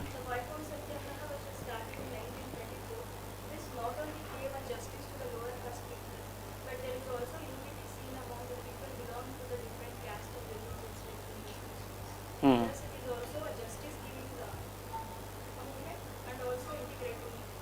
Hmm. Good, very good. That you can write, very good. The Constitution of India stands for the social equality and justice. Despite that, but ಅವಾಗಿರಲಿಲ್ವಲ್ಲ ಕಾನ್ಸ್ಟಿಟ್ಯೂಷನ್ನ ಆ ಟೈಮಲ್ಲಿ? Historically ನೋಡಿದರೆ of course you are right, ಈ ಕಾಂಟೆಕ್ಸ್ಟಲ್ಲಿ ಇದೆ. despite all the provision, still the caste system is continuing in such. Okay, ಅಂದರೆ you want to give in the present moment. That is also good thinking. So ಇಲ್ಲಿ various ideas apply ಮಾಡ್ಬೋದು. So when you want to write a broad introduction, so like she is focusing on 2 aspects. ಒಂದು, so how communities came together, right? To again, you also talked about, so there was harmony and maybe a secular kind of feeling, right? So you can also contextualize in the present context. So now also we have the same issue. Now and then we keep reading. So temple entry is not given to certain Dalits or certain section of society. Maybe it can be for women, it can be for Dalits in some places in the country, right? So now what does it indicate? When you have even 1924, you had again 100 years later, 2023, right? So you have So what you can do is that in the introduction, try to give a, like we call it as temporal, spatial dimension, right? So spatial means like regional analysis, like between two distant regions where the problem is same, the local problem. It can be in some, but again you don't have to bring it here. The temporal means like that time related. So even a century apart, how you have a common problem to deal with. So with that thought process, you can write a line how social injustices or like social inequality or discrimination or disharmony between communities have been a consistent problems. So otherwise, in the the so-called harmonious diverse fabric of Indian society, anta ಆ ಥರ line ಶುರು ಮಾಡ್ಕೊಂಡ್ಬಿಟ್ಟು, so then you can say that how movements like become significant, right? So they are 100 years ago, they were significant because today also we can draw inspiration from such movements, such people, such ideologies. So something like that you can write a broad idea. So it can be anything from individual to individual, it differs. So when you write not so ordinary introduction, then for a reader of your answer it is evident that your thinking is not driven by herd mentality or superficial, right? So then in the body anyway you are going to justify with the qualitative example you are going to write. But this kind of thinking you will develop only when you are reading the standard newspapers and standard textbooks. If you are reading only notes, ready-made content, whether it is optional or GS, you will never develop this kind of critical thinking. So ensure that, like for example, today I saw the advertisement in the Hindu. I think there is a advertisement on this particular Vaikom movement. Acha, but today also I saw an advertisement. Today's newspaper inside there is in the Hindu. No, editorial is there. There is an advertisement. Some politician is celebrating that today. JDS. Which? Yeah, Stalin photo I saw. Like Stalin and Tamil CM today's photo. Yeah. Acha, today they are giving. Anyway, that ad I saw it. Okay. So the editorial you have read yesterday. Right. What did you learn from the editorial?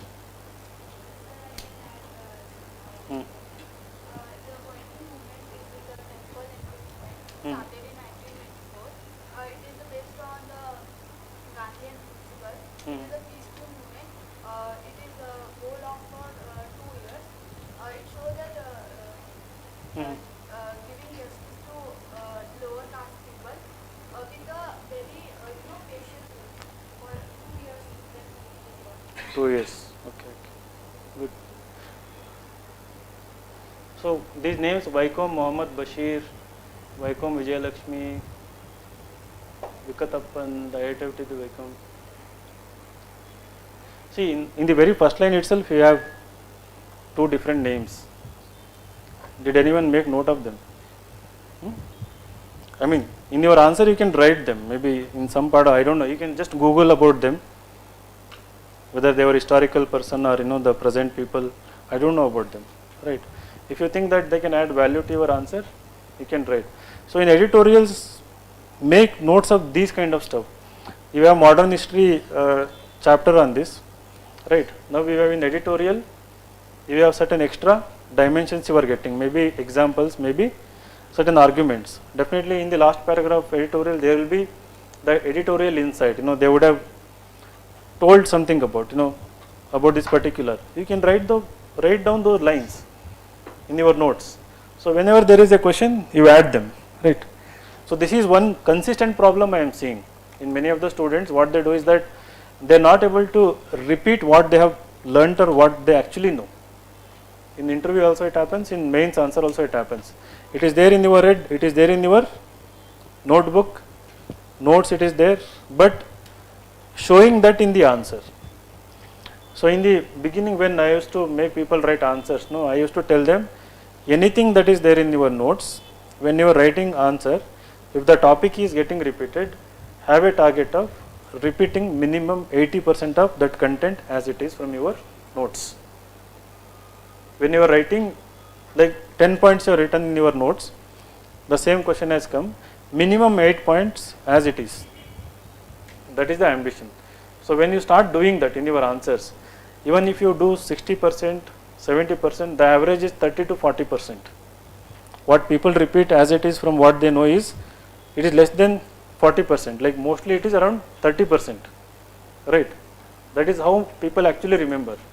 So if you have a target of 80% and try to repeat it, so you will easily become, I mean, scoring 50 to 55% is very easy. That will do different session, right? So is it clear whatever we discussed? So now every day, in addition to class, minimum 2 hours. So which means around 5 hours for optional. 3-hour class and 2 hours.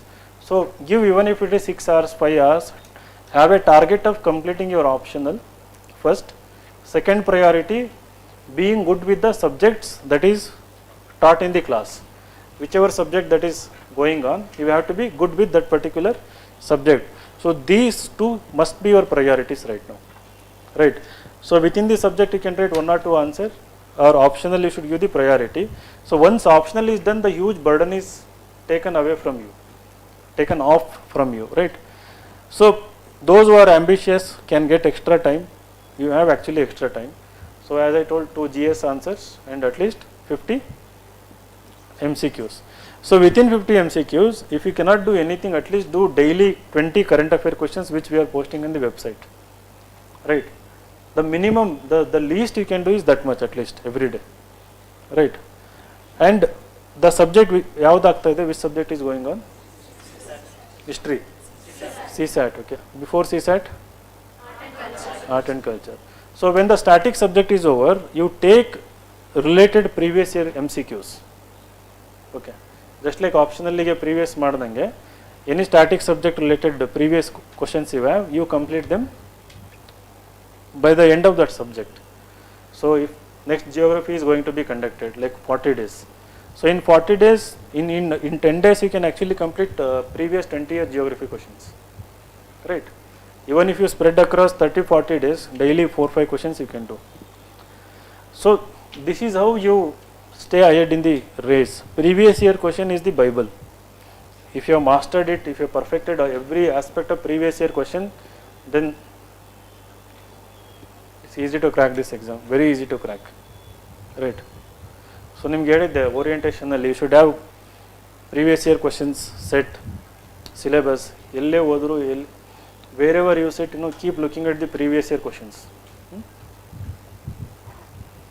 Okay. So I know that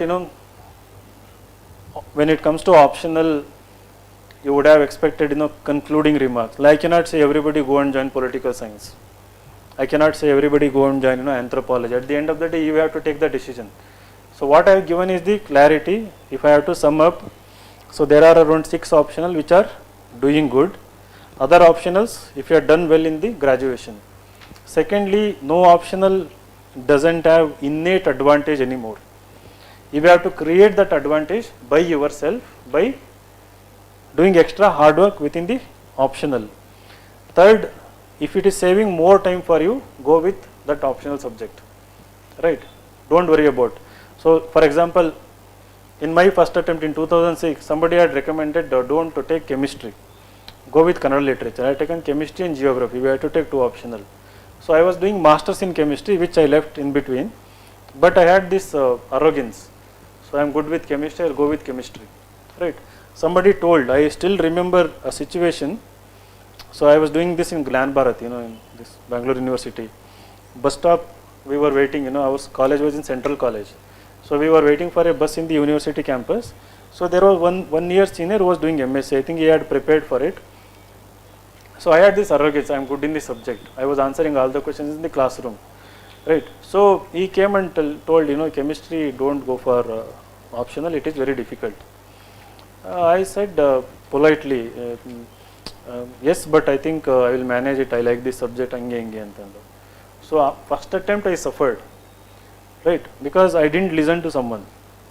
So then even today I know that scene, ಧಾರಾವಾಹಿನಲ್ಲಿ ಆಗುತ್ತಲ್ಲ flashback. In serial you remember, no, flashback. There is a scene. I remember his face. I don't remember his name. I remember his face. Kind of what kind of dress he was wearing, where I was standing, just in front of the BTMC bus. ಅವಾಗೆಲ್ಲ ಜೋತಾಡ್ಕೊಂಡು ಹೋಗ್ತಾ ಇದ್ವಿ BTMC. ನೀವು ಹಂಗೆ ಮಾಡ್ತೀರಿ ಇವಾಗೆಲ್ಲ? No. ಇವಾಗೆಲ್ಲ ಖಾಲಿ ಇರುತ್ತಲ್ಲ BMTC. Do you travel in BMTC?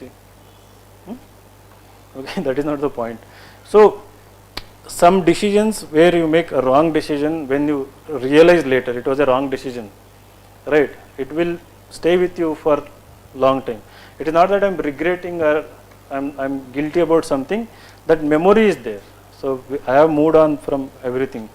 So the thing is, in the beginning, so don't stick to a particular subject because of ego, because you think that you are really good at that particular subject, right?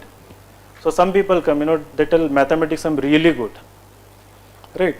So I tell them, like, I know there was a candidate who had done integrated mathematics from IIT Kharagpur.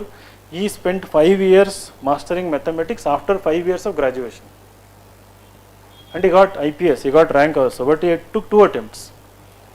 So he was not able to still cross 300 plus. And now doesn't matter which college you are coming from and your background is not mathematics, it is civil or mechanical or computer science, you may be very good, but it is going to consume lots of time. And that person had taken mathematics, right, wrote 3 mains, then changed it to anthropology after 5 years. So you would have easily saved 5 years and got rank in first attempt, right? So the decisions are very important, right? So you should not regret after 3-4 years, So I am sure that person will always remember that scene, me telling him, sitting in my cabin, right? So did you get the clarity? If you have already taken a optional any of these 6 subjects, don't regret. So try to be very good in these particular subjects, right? And if you have taken commerce or anything, try to be good in them, and just whatever timeline I have given, go with it. So with respect to time management, class, revision, compulsorily to previous year answers. Even if your teacher says no, you don't do it now, do it later, listen to me and write 2 answers. As I said earlier, you will thank me later. Okay. Full ಏನು ಹಂಗೆ ಗುರಾಯಿಸ್ತಿರಲ್ಲ, ಹೊಟ್ಟೆ ಹಸ್ತಿದೆಯಾ? Full serious ಎಲ್ಲರೂ ಇಲ್ಲಿ, ಏನಂದರೆ ಮಾತಾಡೋಕ್ಕೆ ಭಯ ಅಂತ serious ಇದ್ದೀರಾ ಅಥವಾ ನಿಜವಾಗ್ಲೂ ಹಿಂಗೇನ, ಹುಡ್ದಂಗಿಂದ ಹಿಂಗೇನಾ? ಭಯ ಆಗ್ತಿದೆಯಾ ಬೆಂಗಳೂರಿಗೆ ಬಂದು ಪ್ರಿಪ್ರೇಷನ್ಗೆ?